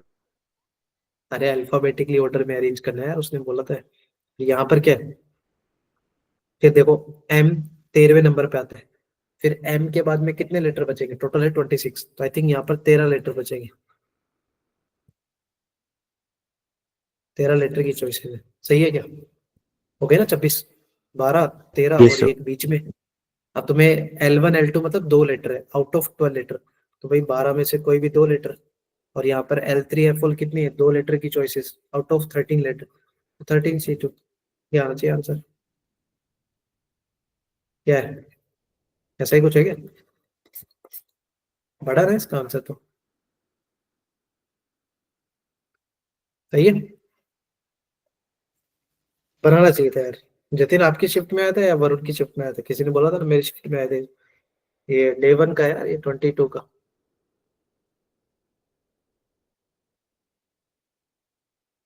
ठीक है। शिफ्ट में आया हुआ सर ये। नहीं नहीं 22 जैन का ही शिफ्ट हम डिस्कस करें, 22 जैन फर्स्ट शिफ्ट का। देखो भाई ये वो क्वेश्चन है, ठीक है ना। जब तुम आईटीएफ के नोट्स पढ़ते ना, मेरे वाले जो नोट्स हैं उसमें बहुत पहले से ये क्वेश्चन डिस्कस हो रहा है क्लास में। उसमें 2 क्वेश्चंस मैंने लिखवाए हैं कंटिन्यूसली। एक में था sine inverse x plus cos inverse x का क्यूब। एक क्वेश्चन में है sine inverse x plus cos inverse x का स्क्वायर। ये उन्होंने बना दिया sec inverse x plus cosec inverse x दोनों का स्क्वायर। और वहां भी वही क्वेश्चन था, मैक्सिमा मिनिमा निकालो। यहाँ भी वही क्वेश्चन है, सेम स्टोरी है, सेम काइंड ऑफ, बस उसने आईटीएफ चेंज कर दिया। समझ गया? डुएबल था। और मैं अभी भी कह रहा हूँ अगर इनकेस नेक्स्ट टाइम आए तो बना सकते हो तुम लोग। इसमें क्या करना होता है, मैक्सिमा मिनिमा मतलब सिंपल स्टोरी है यार। मैं कहाँ गया, मैक्सिमा मिनिमा मतलब पहले तुम्हें उस पूरे को एक सिंगल आईटीएफ में कन्वर्ट करो तभी बनेगा। अब यहाँ पर वो प्रॉपर्टी लगती है, अगर ये साइन इनवर्स और कॉस इनवर्स में हुआ तो तुम्हें उसको किस में कन्वर्ट करना है, वो वाली प्रॉपर्टी। कौन सी वाली? Sign inverse x plus cos inverse x, इसका रिजल्ट क्या होता है हमेशा? 5/2 सुना है? 5/2. हाँ। अगर tan और cot में है यही क्वेश्चन कि tan इनवर्स एक्स का square plus cot inverse x का स्क्वायर, तो फिर तुम्हें वो वाली प्रॉपर्टी लगानी है tan inverse x plus cot inverse x का रिजल्ट भी 5/2। और ये है सेक और कोसेक। तो मैं तुम्हें ये वाला बताता हूँ, तरीका सब में सेम है कि तुम्हें एक सिंगल आईटीएफ में कन्वर्ट करना है। यहाँ कौन सी प्रॉपर्टी लगाते हैं कि sec inverse x plus cosec inverse x, इन दोनों का सम होता है हमेशा पाई बाई 2। ये प्रॉपर्टी क्यों लगाते हैं, क्योंकि एक बार वो सिंगल आईटीएफ में चेंज हो गया ना, तो हम उसके बाद उसका मैक्सिमम मिनिमम सोच सकते हैं। तो यहाँ पर जहां जहां कोसेक इनवर्स है उसको हम क्या लिख सकते हैं, pi by 2 minus sec inverse x. Replace नहीं कर सकते, यस सर।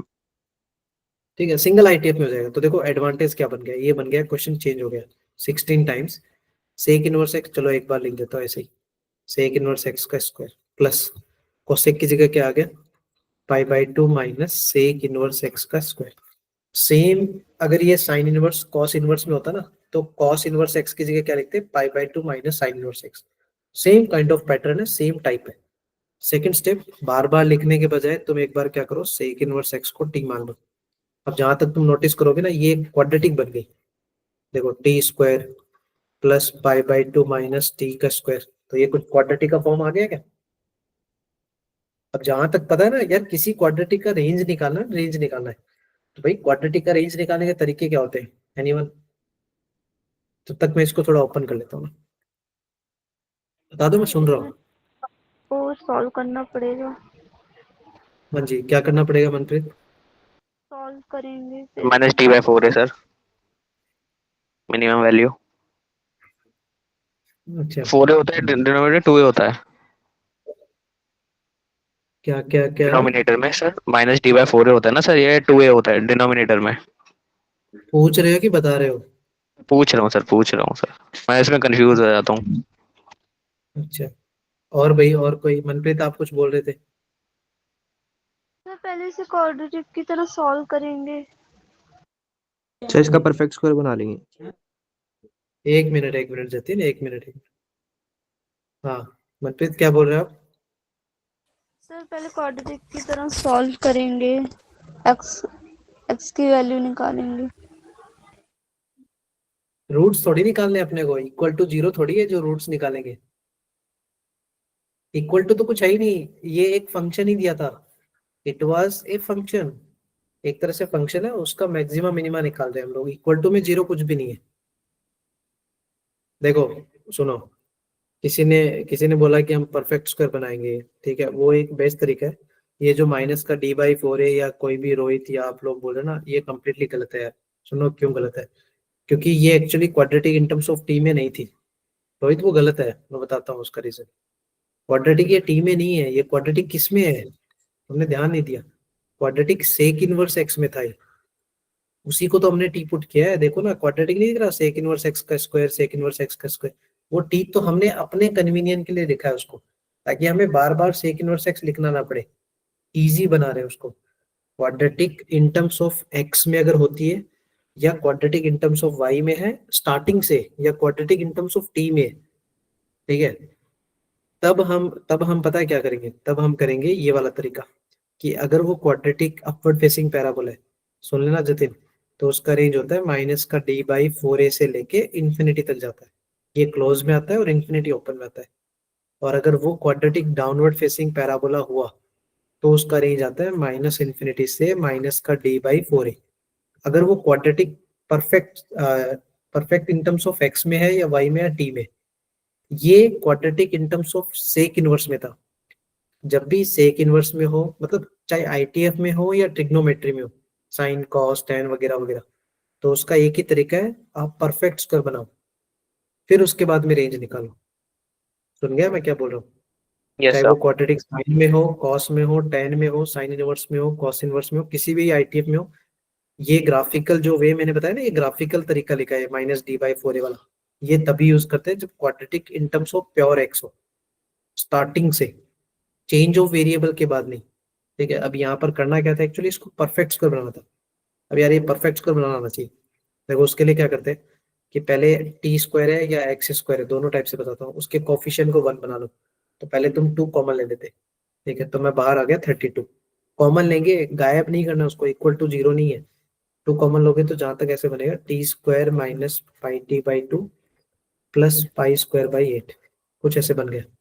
मैं तुम्हें परफेक्ट स्क्वायर बनाना सिखा रहा हूँ यहाँ पर, कि किसी भी क्वाड्रेटिक को परफेक्ट स्क्वायर कैसे बनाते हैं। ये इंटीग्रेशन में भी हेल्प करेगा। अब ये बन गया एक्स स्क्वायर या टी स्क्वायर का कोफिशिएंट 1 हो गया। फिर उसके बाद टारगेट क्या करते हैं, जो एक्स का कोफिशिएंट है या फिर टी का, मैं दोनों टाइप से बोल रहा हूँ, आइदर इन टी या आइदर इन कॉस एक्स, दोनों में ना। एक्स स्क्वायर का कोफिशिएंट 1 कर दिया या टी स्क्वायर का कोफिशिएंट 1 कर दो, फिर टी का जो कोफिशिएंट है उसका हाफ ले लो। एक्स है तो एक्स के कोफिशिएंट का हाफ, तो मैं इसको क्या लिखूंगा, माइनस के पाई/2 का आधा क्या होता है भाई, इसका हाफ, 5/4 माइनस पाई/4। माइनस का पाई तो मैं क्या लिखूंगा इसको, टी माइनस पाई/4 का होल स्क्वायर, ऐसे लिखो। माइनस है तो माइनस लिखो, प्लस है तो प्लस लिखो। अगर ये प्लस का पाई/4 होता तो मैं लिखता टी प्लस पाई/4 का square. It was in minus, तो टी माइनस पाई/4 का स्क्वायर। एक्स में होता तो एक्स माइनस पाई/4 का स्क्वायर। अब नेक्स्ट काम क्या करना है, ये जो तुमने हाफ लिया इसी के स्क्वायर को सब्ट्रैक्ट कर दो, तो माइनस का पाई स्क्वायर बाई 16, स्क्वायर को सब्ट्रैक्ट करो, हाफ जो लिया है उसके स्क्वायर को सब्ट्रैक्ट करो, सुन गया। फिर प्लस में बचा हुआ कांस्टेंट एज इट इज, जो भी कांस्टेंट है वो एज इट इज ले लो। ये बन गया हमारा परफेक्ट स्क्वायर। और ये माइनस करने का रीजन इतना ही था कि जब आप इस ब्रैकेट को ओपन करोगे तो आपको बैलेंस तो करना ही पड़ेगा, उस बैलेंस के लिए हमने उसको ओपन किया, स्क्वायरिंग करके सब्ट्रैक्ट कर दिया। देखो अब वापस से ओपन करो, कुछ भी एक्स्ट्रा नहीं दिया, ये कन्वर्ट होके वही आएगा तुम्हारे सामने है, देख लो चाहे, अगर तुम्हें a माइनस बी का होल स्क्वायर आता तो। हाँ हाँ, प्रगति मतलब डिपेंड्स ऑन बच्चे टीचर, मतलब बहुत सारे इसको कंप्लीटिंग स्क्वायर भी बोलते हैं, बहुत सारे परफेक्ट स्क्वायर बोलते हैं, मैं इसको परफेक्ट स्क्वायर बोलता हूँ। बहुत सारे लोग है ना इसको कंप्लीटिंग स्क्वायर भी बोलते हैं, या जो आपने बोला मिडिल टर्म को स्प्लिट अप करके, जो भी बोलते हैं जैसे भी। ये बन गया हमारा परफेक्ट स्क्वायर। अब देखो, अब ये इतना आने के बाद है ना, इसको ये थोड़े कांस्टेंट को तो बैलेंस कर लो, बैलेंस मतलब ऐड वैड सब्ट्रैक्ट कर लो। और ये टी, अब टी के बारे में सोचो कि इट वाज क्या था, सेक इनवर्स एक्स था, तो मैं इसको वापस से पुट कर दूंगा यहाँ पर। तो मेरा रिजल्ट ऐसे था कि सेक इनवर्स एक्स माइनस पाई/4 का स्क्वायर, और इधर थोड़ा देखोगे तो कितना बना, 2 से मल्टीप्लाई कर देते हैं, 16 वो प्लस पाई का स्क्वायर पाई बाय 16। हाँ थोड़ा मैं ऐड कर दिया ना फटाफट से, तुम्हें दिख गया होगा। अब यहाँ सोचना था भाई मैक्सिमम मिनिमम, मैं इसलिए टाइम ले रहा हूँ क्योंकि हो सकता है नेक्स्ट टाइम भी ऐसा क्वेश्चन बन जाए यार, साइन इनवर्स में या क्यूब में भी बन जाता है, ये क्वेश्चन क्यूब में भी बन जाता है, ठीक है। अब यहाँ पर क्या सोचना था, ये सब अब रेंज का पार्ट हो गया, अब यहाँ बचेगा सिर्फ मैक्सिमा और मिनिमा सोचना। अब वो किस पे डिपेंड कर रहा है, सिर्फ और सिर्फ डिपेंड कर रहा है सेक इनवर्स एक्स पे यहाँ। अब तुम्हें यहाँ सोचना था यार सेक इनवर्स एक्स का खुद का रेंज क्या होता है, याद करो क्या होता है सेक इनवर्स एक्स का रेंज आईटीएफ में। 0 से पाई एक्सेप्ट 0 से pi, sir pi. Yes sir. हाँ बढ़िया। तो 0 से पाई मतलब दो स्टोरी है, या तो वो पाई होगा या 0 होगा, मतलब मैक्सिमा और मिनिमा सोच रहे हैं उसका। तो एक बार आपको क्या लेना था यहाँ पर, एक बार आपको 0 पुट करके सॉल्व करना था इसका आंसर, और एक बार इसको पाई लेके सॉल्व करना था। मतलब 0 माइनस पाई/4 का स्क्वायर करके पूरा मल्टीप्लाई कर लेते, और एक बार पाई माइनस पाई/4 का स्क्वायर करके सारा सॉल्व कर लेते, आपको वहां मैक्सिमा मिनिमा सब कुछ मिल जाता। उसने पूछा था सम, इसका मतलब एडिशन करना था। क्लियर हो गया ये? Yes sir. ऐसे ही करना है। अगर मान लो क्यूब होता, अगर मान लो क्यूब होता, यही क्वेश्चन मैं एक दिखा रहा हूँ, साइन इनवर्स एक्स का cube plus cos inverse x का क्यूब, इनकेस अगर आ जाता है, मेरे नोट्स में लिखा हुआ है ये क्वेश्चन, इस फंक्शन का रेंज बताओ, ठीक है। तो इसको कैसे सॉल्व करते हैं, ये ए स्क्वायर प्लस बी स्क्वायर जैसा नहीं है। अगर ये स्क्वायर होता ना तो हम क्या लिखते, कॉस इनवर्स एक्स को लिखते pi minus sine inverse x, फिर सेम पैटर्न से सॉल्व कर लेते। ये है kind of a cube plus b cube जैसा। तो ये a cube plus b cube को पता नहीं कैसे सॉल्व करते हैं, इसको ये लिख सकते हैं क्या हम, सोचना ए प्लस बी इंटू, अच्छा इसके फैक्टर बताना एनीवन, मैं बताया plus B whole square minus A B plus B square. बढ़िया, A B plus B square. देखो ये लगाने का रीजन को बता सकता है, इसका एडवांटेज क्या था, सर पावर कम होती चल जाएगी। पावर तो कम होगी लेकिन यहाँ कुछ एडवांटेज हो जाता, यहाँ मतलब एडवांटेज होता है क्या? पाई/2 बन जाएगा। सर पाई/2 आ हाँ जाता। ये देखो, हाँ जी पाई/2 बन जाता। देखो ए मतलब साइन इनवर्स, बी मतलब कॉस इनवर्स, तो ये थोड़ा सा पाई/2 बन जाता। और फिर आगे जाके देखते ना तो ऐसे बनता साइन इनवर्स एक्स का square, sine inverse cos inverse दोनों, और फिर प्लस में कॉस इनवर्स एक्स। और इसके बाद क्या प्रोसीड करते कि जहां जहां कॉस इनवर्स एक्स है उसको हम क्या रिप्लेस कर देते, पाई/2 माइनस साइन इनवर्स एक्स। फिर ये फिर से क्या बनती, क्वाड्रेटिक बनती इन terms of sine x. Same approach, perfect square banana, last में रिप्लेस करना, फिर उसका मैक्सिमा मिनिमा। बस एक्स्ट्रा पार्ट क्या था, जो भी मैक्सिमा मिनिमा आएगा वो किससे मल्टीप्लाई होके आएगा, इससे मल्टीप्लाई करना ना भूले, क्योंकि ये रेंज में मल्टीप्लाई में है। समझ गया ना? हाँ, अगर तुम्हें Yes, sir. चाहिए तो मैं वो notes वाला पेज फोटो स्क्रीनशॉट भी भेज दूंगा, वहां पर लिखा हुआ है पूरा सॉल्यूशन वगैरह। बट हाँ, क्वेश्चन बनने चाहिए यार इस टाइप के। स्क्वायर में भी बन सकता है, क्यूब में भी बन सकता है। और देखो स्क्वायर में था और उसने सेक इनवर्स में पूछा इस साल। ठीक है, चलो, तो ये आई थिंक क्लियर हो गया होगा। तो ये थोड़ा सा एफर्ट्स मारने वाला था, जो बच्चे एफर्ट्स मार के जाते हैं यार उनके बन जाते क्वेश्चन। ये वो क्वेश्चन है जिसमें फंक्शन एज्यूम करना था। चलो ये भी देख लो। ये अभी तक तो देखो क्वेश्चन ऐसे दिख रहे हैं कि जिसमें एक एक आध कोई क्वेश्चन मान लो चलो ठीक है नहीं बना, बाकी 8 9 क्वेश्चन 10 क्वेश्चन तो बन सकते थे। ये वो था जिसमें फंक्शन एज्यूम करना था, तो मैंने पहले फंक्शन एज्यूम कर लिया। अब स्टेप बाय स्टेप चलूंगा, इतने बड़े को देख के डरने की जरूरत नहीं है, स्टेप बाय स्टेप। फिर उसने क्या बोला था, f dash 0 is equal to 4a, तो हम भी डैश कर लेते हैं। एफ ऑफ एक्स आ गया ना, ये अज्यूम करना है, मतलब ये खुद से तुम्हें सोचना था इसमें कि हमें फंक्शन क्या अज्यूम करना है, ये वो क्वेश्चन है। उसके लिए भाई वो 4 5 प्रॉपर्टीज होती है, इंपॉर्टेंट प्रॉपर्टी है, अभी भी अगर नहीं पढ़ा तो पढ़ लेना। F of x into F of 1/x, वो एक प्रॉपर्टी होगी। इसमें 2 प्रॉपर्टी बनती है, f of x plus F of y में बनती है। एक मल्टीप्लाई से भी 2 बनती है। तो there are like 5 to 6 properties, जिनमें आपको क्या करना है, फंक्शन को क्या अज्यूम करना है, घोल के पी जाना भाई, अगर नहीं भी पढ़ा तो अभी। ठीक है, मतलब ऐसा नहीं हो कि तुम्हारे पास टाइम था और तुम पढ़ के नहीं गए, आ सकता है क्वेश्चन। फंक्शन अज्यूम कर लिया, एफ डैश 0, तो मैं पहले डिफरेंशिएशन करता हूँ इसका। एफ डैश एक्स क्या आएगा भाई, e to the power k x into के ना, सही है भाई, एक्सपोनेंशियल का तो वही आता ना। अब देखो इसमें 0 पुट कर दो, तो जहां जैसे तुम एफ डैश 0 निकालोगे तो क्या बन गया, e टू द पावर 0, ये तो 1 हो गया। तो क्या के आया क्या आंसर, तो यहाँ से एक चीज मिली क्या, कि a की वैल्यू कितनी आ गई, 4a आ गया। क्लियर है? Yes, sir. अब देखो इतना पार्ट मेरे को अभी तक समझ में आया, अब आगे वाली स्टेप पे करते हैं। ये सेटिस्फाई कर रहा है इस फंक्शन को, डबल डैश वगैरह वगैरह, तो मैं वही कर रहा हूँ, एफ डबल डैश। अच्छा, इसका डबल डैश भी निकाल लो। एफ डैश एक्स ऑलरेडी निकालिए, एक बार और कर लो डिफरेंशिएशन, क्या बनेगा, k square into e to the power k x ना। अब मैं इस डबल डैश वाले को ओपन कर रहा हूँ भाई, ठीक है ना, जैसे उसने बोला है। तो बना के square into A to the power k x minus 3a into F dash x e to the power k x into k, और minus F of x e to the power k x is equal to 0। ये एक relation आ गया। पूरे में e to the power k x को divide कर दो, ये लो, कोई दिक्कत ही नहीं। जैसे डिवाइड करोगे क्या बनेगा, k square minus 3ka minus 1 is equal to 0। और जहां तक तुम्हें दिख रहा है के की value already we know that, क्या है वो, 4a, पुट कर देते, 16a square minus 12a minus 1 is equal to 0।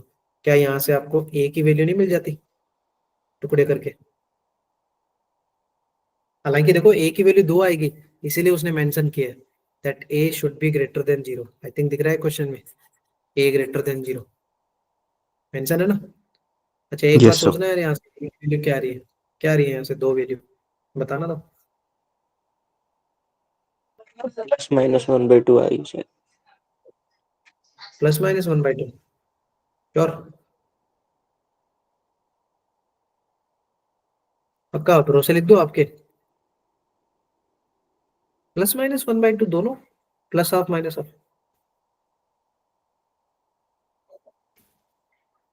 नहीं यार, ऐसा तो नहीं आना चाहिए शायद, देखना भाई। दिन क्या रहे, व्योम क्या है आपका, देखो।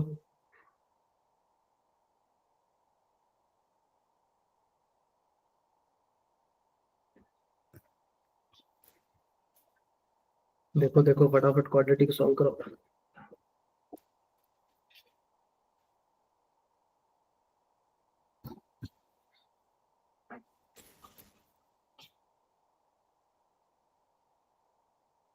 क्या आ रही है, सर a की वैल्यू 4a रखेंगे तो स्क्वायर नहीं होगा। हाँ तो के की वैल्यू मैंने 4a रखा ना, 16 का स्क्वायर और 4 3 12 सही तो What? लिखा है यार मैंने। Wire. अच्छा इसके टुकड़े नहीं बन रहे क्या आपके, कहीं गड़बड़ कर दिया मैं? नहीं यार सही तो है। सर 3k की जगह 12a नहीं आएगा, 12a स्क्वायर आएगा।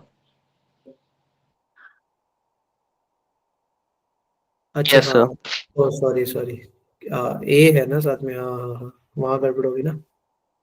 हाँ 12a² बनेगा, तो फिर तो थोड़ा ठीक हो जाएगा यार ये।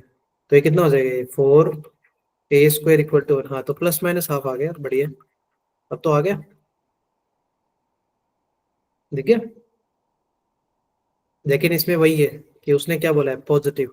तो ए की वैल्यू आपको क्या लेनी है, प्लस का हाफ कंसिडर करना था एज गिवन, कि ए मस्ट बी पॉजिटिव। अब देखो क्वेश्चन शॉर्ट कैसे हो गया, ए हाफ आ गया, तो यहाँ से अगर मैं के की वैल्यू निकालूं तो कितना आ गया 2, ये लो, इतना तो क्लियर हो गया। अब तुम सोचते हैं आगे क्या बोला है, एरिया ऑफ द रीजन, मतलब ये क्वेश्चन चला गया एरिया अंडर द कर्व में, एरिया ऑफ द रीजन, और उसमें फंक्शन क्या है, y is equal to f of A x, y is equal to f of A x, और a कितना है, हाफ, तो हमें निकालना है एफ ऑफ एक्स बाई 2।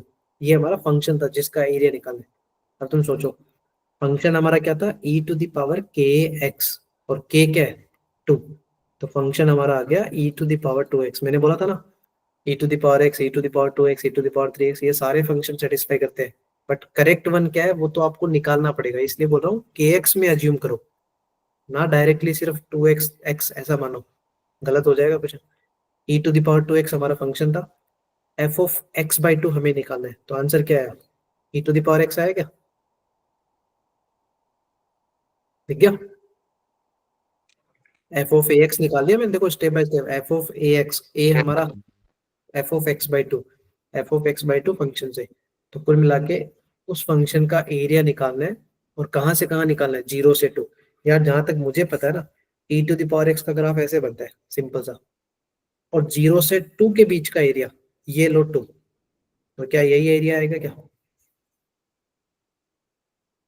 दिख गया। क्या लगाओगे यार, Yes, sir. बच्चों ने एरिया अंडर द कर्व पढ़ा है मेरे से, मैंने एक सिंपल सा फंडा बताया था इस पेपर में, वर्टिकल स्ट्रिप लगा दे, vertical strip y d x, Yes, sir. है ना, क्योंकि अपर माइनस लोअर, लोअर तो 0 है, तो मैं क्या लिख दूं, इंटीग्रेशन कहाँ से कहाँ लिखूं, 0 से 2 वाई डी एक्स, वाई क्या है, curve e to the power x into d x, ये लो हमारा आंसर आ गया अभी एरिया, देख लो। कोई डाउट हो तो बताओ। No, sir. बनना चाहिए था, बनना चाहिए था, अगर देखो ढंग से पढ़ के जा रहे हो ना जेई के लिए, तो ये फंक्शन क्या अज्यूम करना है, स्टिल मैं बोल रहा हूँ इम्पोर्टेंट है, नहीं पढ़ा तो देख लेना आप जाके अगर, कि इस तरह के फंक्शंस क्या अज्यूम करने, डोंट स्किप, ठीक है ना। बनेगा क्वेश्चन जेई में, फंक्शंस में तो यही बन रहे हैं यार, 3 4 टाइप ही, डोमेन, रेंज, ये सब हो गया। वो मैंने एक दिन वही बताया था, एफ ऑफ एक्स और एफ ऑफ 1 माइनस एक्स, उसमें 2 माइनस एक्स 4 माइनस एक्स तक चला गया कुछ, तो बन रहे हैं सेम काइंड ऑफ ना। चलो ये तो डन हो गया, फिर कोई डाउट है, Done, sir. ठीक है। 12 में Done, से देखो sir. 10 क्वेश्चन यहाँ तक एक्सपेक्ट कर सकते हैं कि 10 बन सकते हैं। तो देखो 8 बजे क्लास स्टार्ट हुई थी, अब हम धीरे धीरे कर रहे हैं, तो 1 घंटे में 10 क्वेश्चन बना लिए। तुम थोड़ा फटाफट करते तो हो सकता था 1 घंटे में आराम से क्वेश्चन बन रहे। एक ना 8 9 क्वेश्चन तो मान सकते हो यार कि इतना बना सकते हो। ये एरिया अंडर द कर्व, ये मैंने जिस दिन एयूसी पढ़ाया था तब भी बोला था, एरिया अंडर द कर्व में 2 ही टाइप के क्वेश्चन बनेंगे, या तो 2 पैराबोला होगा, या पैराबोला लाइन होगा, या सर्कल और पैराबोला होगा। सर्कल और पैराबोला अगर आ गया तो भाई उस टाइम तुम्हें इंटीग्रेशन बहुत इंपॉर्टेंट है, वो भी कौन सा वाला, ए स्क्वायर माइनस एक्स स्क्वायर का इंटीग्रेशन तो याद कर ही लेना, क्योंकि एरिया अंडर द कर्व का कंसेप्ट बच्चों को पता होता है, बट उसके अगर सर्कल उसने बोल दिया तो ये इंटीग्रेशन तो इन्वॉल्व होगा ही होगा। अब यहाँ जाके बच्चे फंस जाते हैं कि इसका इंटीग्रेशन क्या है, और हमसे बनता भी नहीं है, समझ गए ना, तो ये इंपॉर्टेंट है। अच्छा मैं थोड़ा सा हिंट देता हूँ कैसे बनेगा। पहले क्या है भाई, parabola y square equal to 4ax, standard है ना, 4ax दिख रहा है, Yes, sir. देखिए। इसमें मैंने एक तरीका भी बताया था तुम्हें, हिंट बताया था, याद है क्या तुम्हें, y square equal to 4ax type में, कि विदाउट स्क्वायर देख लिया करो, विदाउट स्क्वायर कौन है, x है, तो पैराबोला का फेस कहाँ ओपन होगा, x एक्सिस की साइड फेस ओपन होगा। अब यार 2 x एक्सिस है, एक राइट साइड है, एक मतलब पॉजिटिव और नेगेटिव, तो उसको बताया था रिजल्ट, फिर ये प्लस का है, तो कैसे ओपन होगा? Positive side. Right side. हाँ, तो ये एक बन गया इसका, ये लो, ये हमारा बन गया y square equal to 2√3x। Clear? अब देखो ये एक सर्कल दिया है इनसाइड द सर्कल। अच्छा, सर्कल का सेंटर दिख रहा है? Yes sir. सर्कल का सेंटर क्या है? 2√3,0 ना। 2√3,0। रेडियस, रेडियस बताना, वो भी 2√3 है सर क्या? वो ये 2√3 है, हाँ। 2√3, तो मतलब थोड़ा ऐसे बना देते हैं। सेंटर अगर मान लो यहाँ ले रहे हैं हम लोग, तो कुछ सर्कल ऐसा दिखेगा। थोड़ा मान लेना यार, सर्कल बन गया है गोल गोल ना। ठीक है, ऐसे बना है। ये एरिया दिख गया क्या तुम्हें? ये एरिया दोनों साइड आएगा, यस सर। ये रिक्वायर्ड एरिया। क्योंकि उसने ऐसा बोला नहीं कि फर्स्ट क्वाड्रेंट वाला चाहिए। अगर वो बोला होता तो ऊपर वाला आता, नीचे वाला नहीं आता। तो इसका मतलब कुल मिला के स्टोरी है कि भाई ये जो पॉइंट ऑफ इंटरसेक्शन है ये 0 0 है। 0 0 से लेके ये पॉइंट ऑफ इंटरसेक्शन जिसको मैं बोल रहा हूँ ए, इंपॉर्टेंट है निकालना पॉइंट ऑफ इंटरसेक्शन। क्यों? क्योंकि हर कोई बच्चा इसका एरिया लिख सकता है। एरिया कैसे लिखेगा? कौन सी स्ट्रिप लगा दो बता दो, वर्टिकल या हॉरिजॉन्टल? हॉरिजॉन्टल। हॉरिजॉन्टल लगाने की जरूरत का है? Upper sir vertical. Minus lower, vertical लगा दो ना यार, क्योंकि x की लिमिट यूज कर लोगे। वर्टिकल स्ट्रिप y dx से ही काम चल जाएगा। और दो कर्व के बीच का एरिया है तो अपर माइनस लोअर का कंसेप्ट है, बट डबल कर देना एरिया। क्यों? क्योंकि ऊपर और नीचे दोनों सेम साइड है ना, तो रिक्वायरमेंट हमारी डबल है। वर्टिकल स्ट्रिप लगा रहे हो तो लिमिट आएगी x की। अरे यार, लिमिट किसकी आएगी? x की, 0 से लेके पॉइंट ऑफ इंटरसेक्शन तक। ये जो पॉइंट ऑफ इंटरसेक्शन आएगा ना उसका x कोऑर्डिनेट वो आपको फाइंड आउट करना पड़ेगा।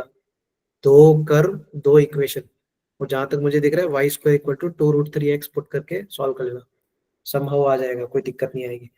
0 से उस पॉइंट ऑफ इंटरसेक्शन तक तो लिमिट आएगी। वर्टिकल स्ट्रिप है, दो कर्व का कंसेप्ट है, तो कंसेप्ट किसका लगेगा? अपर माइनस लोअर का, राइट?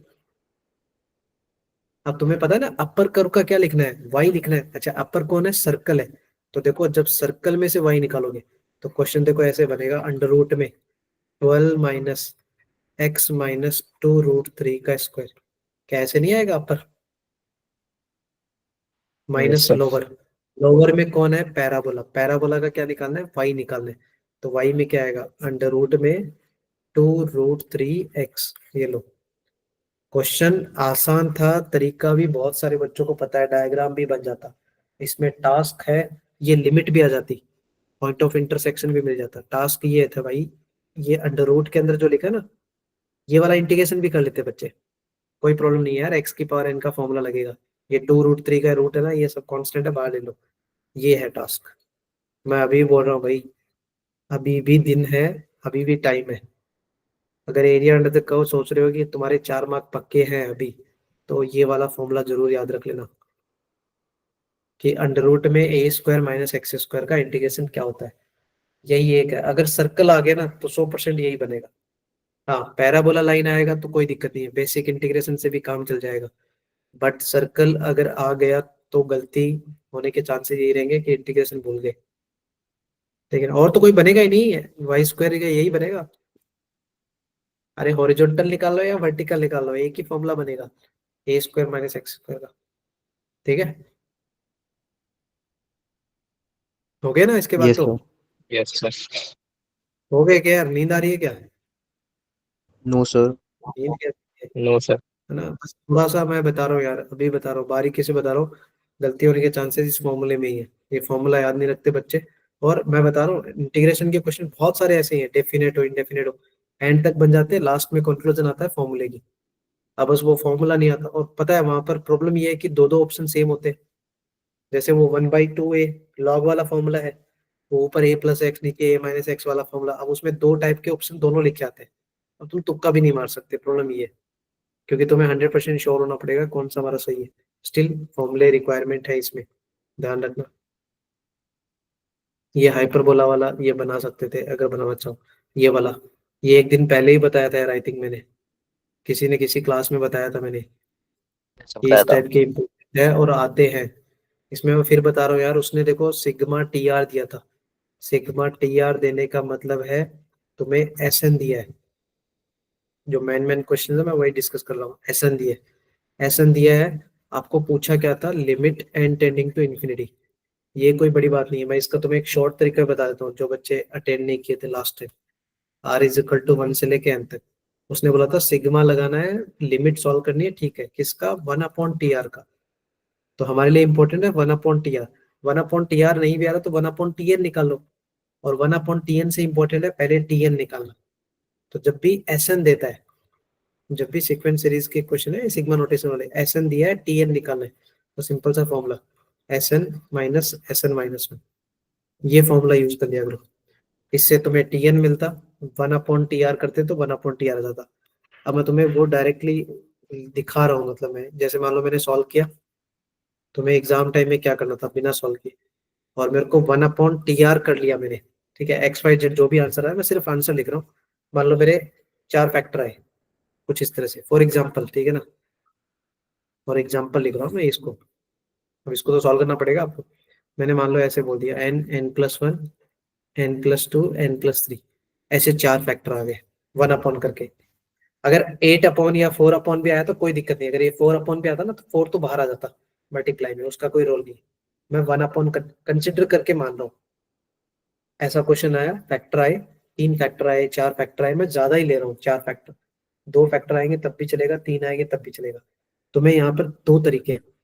मेथड 1 कि तुम इसमें सिग्मा को सॉल्व करो, फिर लिमिट लो, जो टाइम टेकिंग प्रोसेस है, बहुत लंबा जाएगा। क्यों, कैसे करोगे, इसमें 4 फैक्टर है तो कैसे तरीका होता है, स्प्लिटिंग करना होता है सिग्मा को।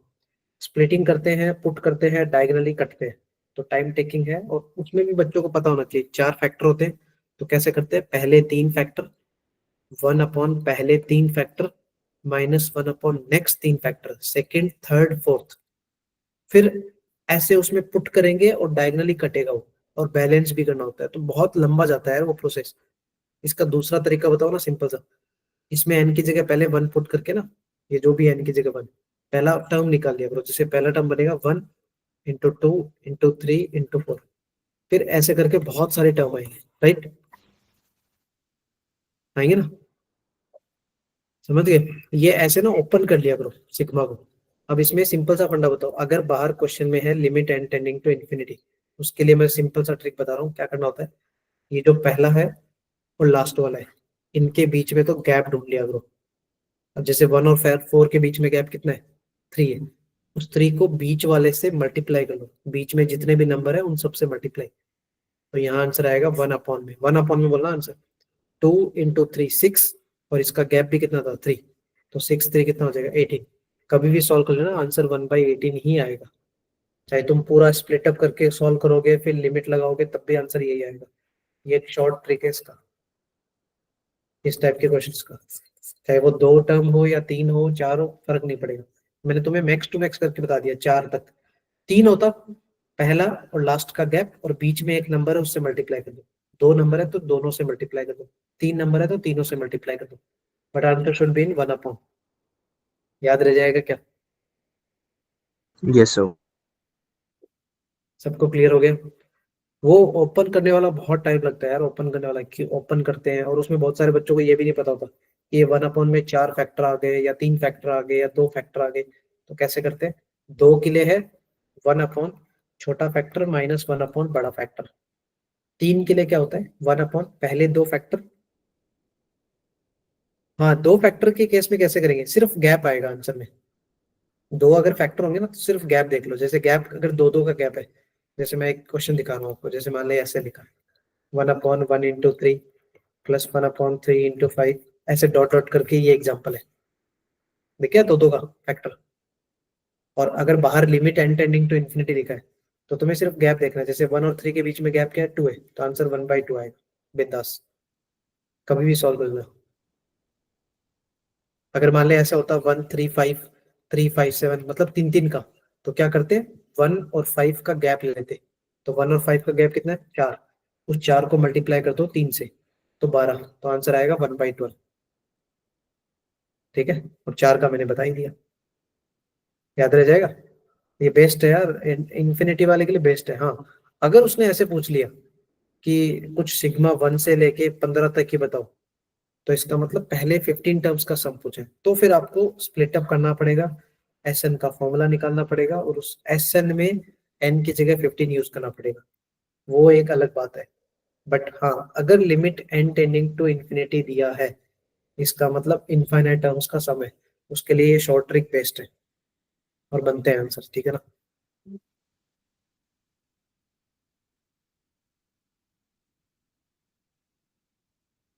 ठीक है, ये सब चीजें बननी चाहिए थे यार। ये कॉम्प्लेक्स नंबर वाला भी क्वेश्चन यार थोड़ा सा बड़ा था, बट ये बना सकते थे। जैसे मॉड जेड वन दिया है, ये एक कंडीशन होगी, एक आर्ग्यूमेंट ऑफ जेड वन दिया है, तो तुम जेड वन, अच्छा तुम्हें पता ना किसी भी कॉम्प्लेक्स नंबर का आर्ग्यूमेंट मतलब कॉम्प्लेक्स नंबर कैसे लिखोगे? मान लो मेरे को जेड वन लिखना होगा तो मैं ऐसे लिखूंगा ना, e to the power iota theta one, ये नहीं चलेगा। वैसे तो आर वन भी आता है, पता ना। Yes sir. हाँ, बट आर वन को मैं वन ले सकता हूँ, क्योंकि उसने ऑलरेडी बोला था मॉड जेड कितना है, वन है, और z one z two z three उस सर्कल के ऊपर ही है, तो ये r one r two r three ये तो वन हो जाएंगे। जेड टू को क्या लिख सकता हूँ, e to the power iota theta two, फिर आर टू ये भी वन हो जाएगा। जेड थ्री को ले सकते हो e to the power iota theta three और r three, r one r two r three तीनों वन है, theta one theta two theta three दिए हैं। देखो argument of z one, argument of z two, argument of z three, तीनों दिए हैं। उससे आपको z one z two z three मिल जाता, और कुछ नहीं करना था।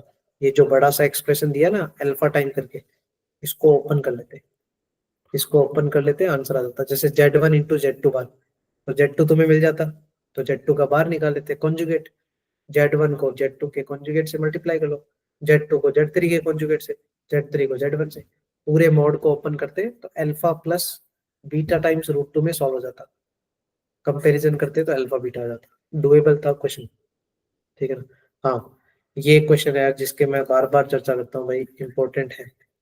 अगर मैट्रिक्स से डिटर्मिनेंट के क्वेश्चन अगर पक्के नहीं किए, तो एक ये क्वेश्चन है जो कंटिन्यूसली पूछा जा रहा है, सेम काइंड ऑफ। बस ये किसी किसी की किस्मत अच्छी रहेगी तो थोड़ा छोटा पूछेगा, किसी की किस्मत बड़ी रहेगी लेंथी भी पूछ सकता है। ऐसे देखे हैं मैंने, एडजॉइंट ऑफ करके, और दो ही प्रॉपर्टी लगती है यार, दो ही प्रॉपर्टी है, इंपॉर्टेंट है।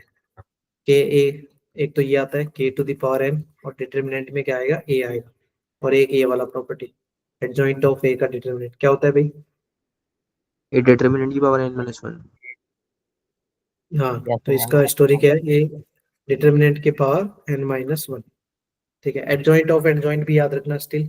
और इसके अलावा अगर वो क्रैमर्स रूल, जिसमें मोस्ट प्रोबेबली क्वेश्चन बनते हैं infinite many solution, but still वो चार्ट याद रखना है, डेल्टा एक्स डेल्टा वाई, या कई जगह D1 D2 D3 भी बोलते हैं, डेल्टा भी बोलते हैं, तो वो डिपेंड्स कि तुमने कैसे याद रखा है, बट वो क्रैमर्स रूल वाला याद रखना।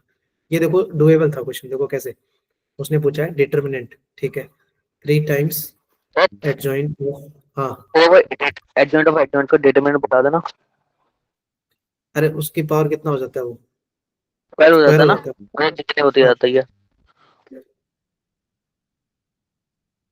एडजॉइंट ऑफ एडजॉइंट का डिटर्मिनेंट, तो वो आ जाता है mod a to the power n minus one का स्क्वायर। देख ऐसे याद रखा, अगर दो एडजॉइंट है तो यहाँ एन माइनस वन का स्क्वायर आएगा, तीन होते हैं तो थ्री आ जाता है, एक है तो वन आता है पावर में, ऐसे, ओके सर। ठीक है। हाँ, मतलब ऐसे ट्रिक टाइप से याद रख सकते हैं आप। देखो ये इसको बोला था, और ये हर बार का फैक्ट है यार, ये 2 और 3 में ही आ रहे हैं इसकी वैल्यूज। मैंने कंटिन्यूसली देखे 3-4 साल के क्वेश्चन, उसमें 2 और 3 का ही कंपेरिजन है मोस्टली। बस ये है कि अलग अलग रिलेशन पूछ लिया, कभी उसने m प्लस एन पूछ लिया, कभी m इंटू एन पूछ लिया, वो तो क्या है, सेकेंडरी चीज है। m और n आ गया मतलब कुछ भी निकाल सकते हो।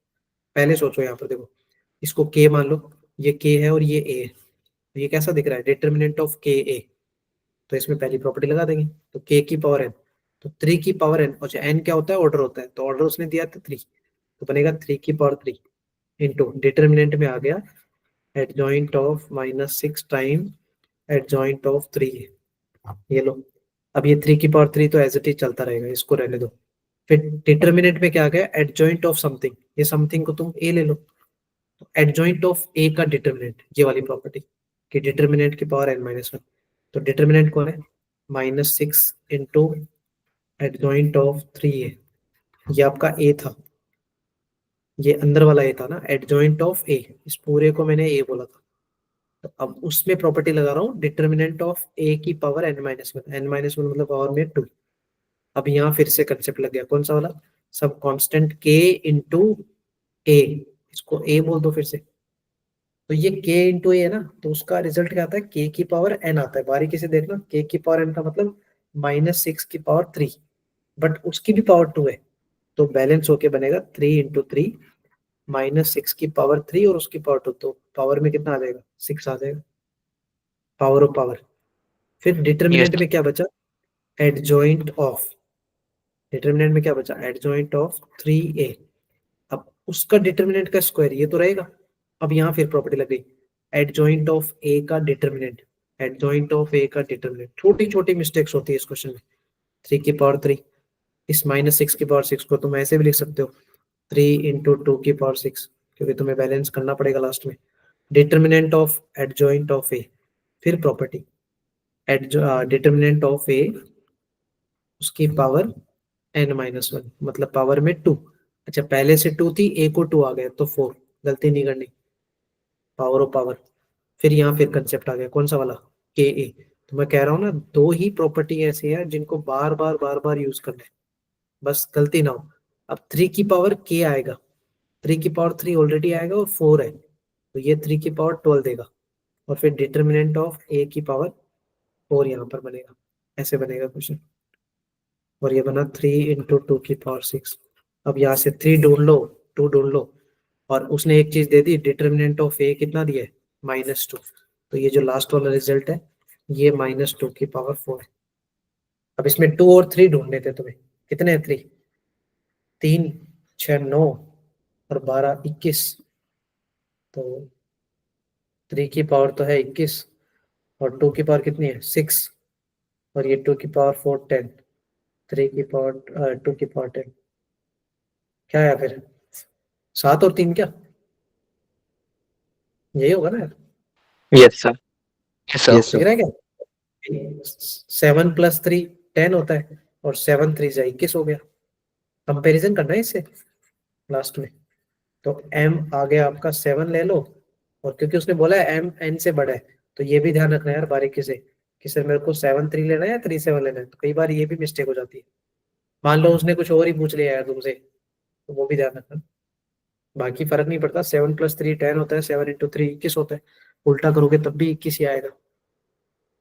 स्टिल अगर जिन बच्चों ने अभी प्रैक्टिस नहीं किया, भाई हम्बल रिक्वेस्ट है, 2 दिन बचे हैं, अभी अरे भी एम कर वाली सकते कंडीशन हो। क्या गिवन है लास्ट में? क्या दिया है, एम वाली condition m is greater than किस क्या है, दिख नहीं रहा। m is greater than n है, वो एक्चुअली जो हो गया था वो ऐसे ओके दिया था, सर। m n से बड़ा है, तो इसका मतलब आपको m बड़ा वाला लेना है और n छोटा वाला लेना है, ठीक है, यस सर। क्लियर है भाई। अभी भी कर लेना यार, इस पे ज्यादा कोई करने की जरूरत नहीं है। 25 24 और ज्यादा ज्यादा टाइम बच रहा है, तो तुम्हारे पास 23 23 24 25 के मैट्रिसेस डिटर्मिनेंट के क्वेश्चन सॉल्व करना, क्वेश्चन बन जाएगा। क्रैमर्स रूल वाले और ये डिटर्मिनेंट वाले सारे एक टाइप के, बस इसमें गलती होती है तो फुल ऑफ कैलकुलेशन बेस्ड है। ये जो छोटी छोटी चीजें मैंने बताई ना यहाँ पर, यहाँ गलतियां होती है, किसकी पावर कितना लेना है, क्योंकि प्रॉपर्टी पता होता है बट कई बार ऑलरेडी उसकी पावर है, तो पावर और पावर का रूल नहीं लगाते बच्चे। -6 था, उसकी पावर 3 आता, उसकी पावर 2 था, तो उसको 6 कर देते हैं बच्चे, कई बार इस 2 को भूल जाते हैं। तो एक्साइटेशन में ना गलती नहीं करनी, कैलकुलेशन मिस्टेक नहीं करनी। ये प्रोजेक्शन वाला क्वेश्चन बनना चाहिए था, ये वाला। देखो डिफरेंशियबिलिटी को भी देखो कितना लंबा ड्रैग किया है उसने, दिख रहा है क्वेश्चन। पहले क्या बोला है, फंक्शन डिफरेंशिएबल है। अच्छा फंक्शन डिफरेंशिएबल है, अब तुम्हें बताता हूँ, देखो तुम क्या करोगे इस क्वेश्चन में। Sir direct differentiate. हाँ यही तो बेस्ट है यार सोहेल, क्योंकि मतलब मैं बताता हूँ, तुम LHL RHL के चक्कर में पड़ो ही मत, क्योंकि ये सिंपल फंक्शन है, तो इसको एफ डैश निकाल लो, क्या बनेगा, -6ax कांस्टेंट 0 हो जाएगा, और ये a² का 0 हो जाएगा और बचेगा b। देखो ऐसे मैंने इसको डिफरेंशिएट कर लिया, जब नॉर्मल फंक्शन होता है तो डिफरेंशिएट कर लो। अब तुम्हें पता है डिफरेंशिएबल है, डिफरेंशिएबल है इसका मतलब LHD और RHD सेम है, पहली कंडीशन ये बनेगी। दूसरी कंडीशन बनेगी कि LHL और RHL भी सेम है, क्योंकि Yes, sir. फंक्शन कंटिन्यूस भी तो है और एफ ऑफ ए के इक्वल है। दूसरी कंडीशन ये डिजाइन करनी थी। अब देखो तुम्हें क्या करना था, ना फॉर्मूला लगाना था ना कुछ भी नहीं करना। एफ डेस एक्स आया, उससे तुम्हें L H D R D मिलेगी। तुम्हें 1 + h 1 - h वगैरह सब कुछ नहीं करना, h 0 ही करते हैं। तो ये कंडीशन 1 - को दिखाती है, ये 1 को, मतलब ये आर एच डी है, एल एच डी। तो जहां जहां x दिख रहा है 1 पुट कर दो, तो ये बन गया माइनस का 6a = b। एक कंडीशन ये डिजाइन हो गई, समझ गए। और ये जो डायरेक्ट एफ ओ फंक्शन है उसमें भी आप x की जगह 1 पुट कर दो, दोनों में L H L R H L direct आ जाएगा।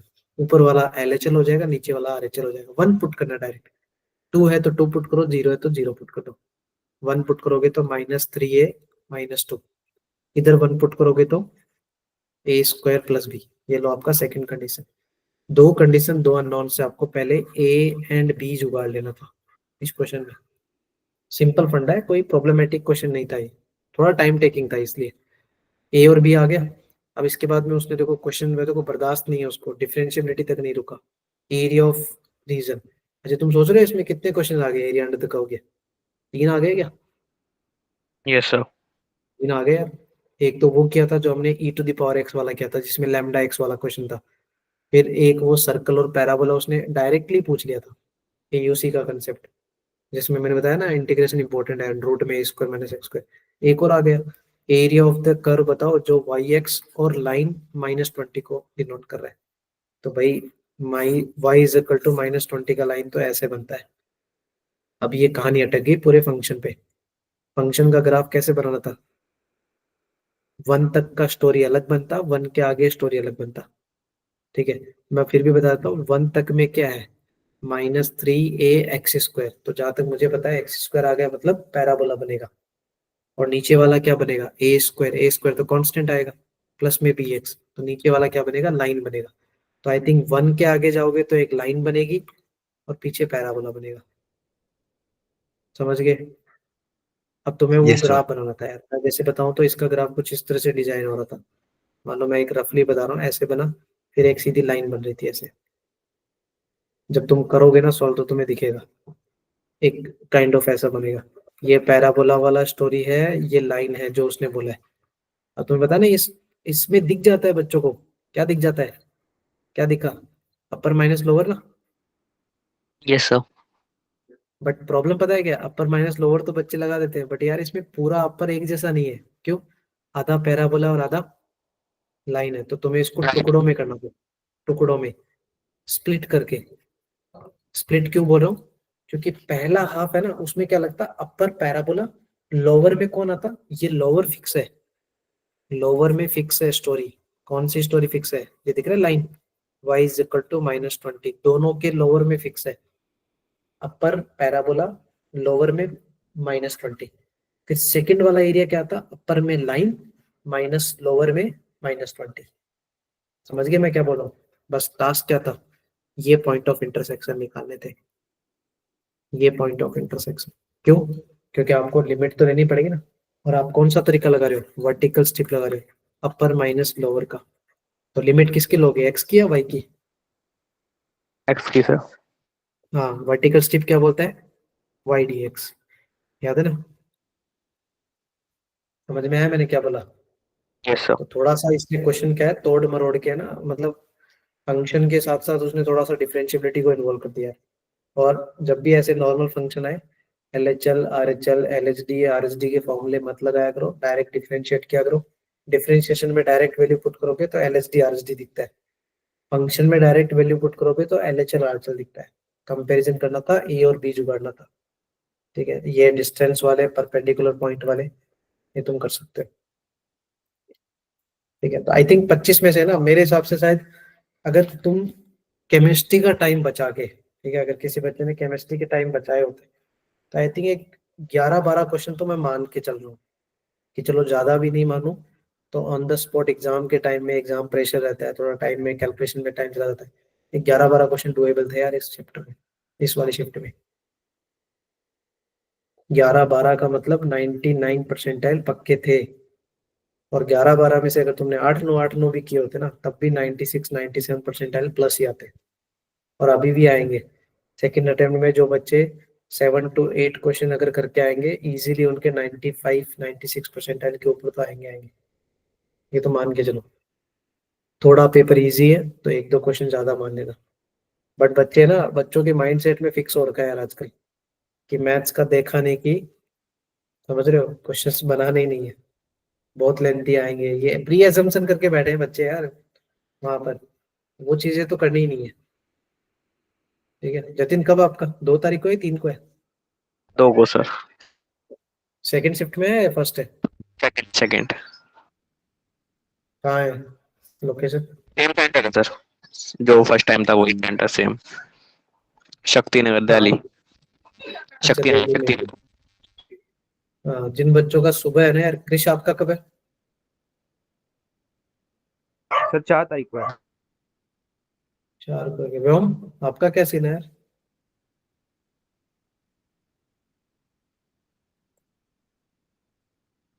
सो रहा है क्या?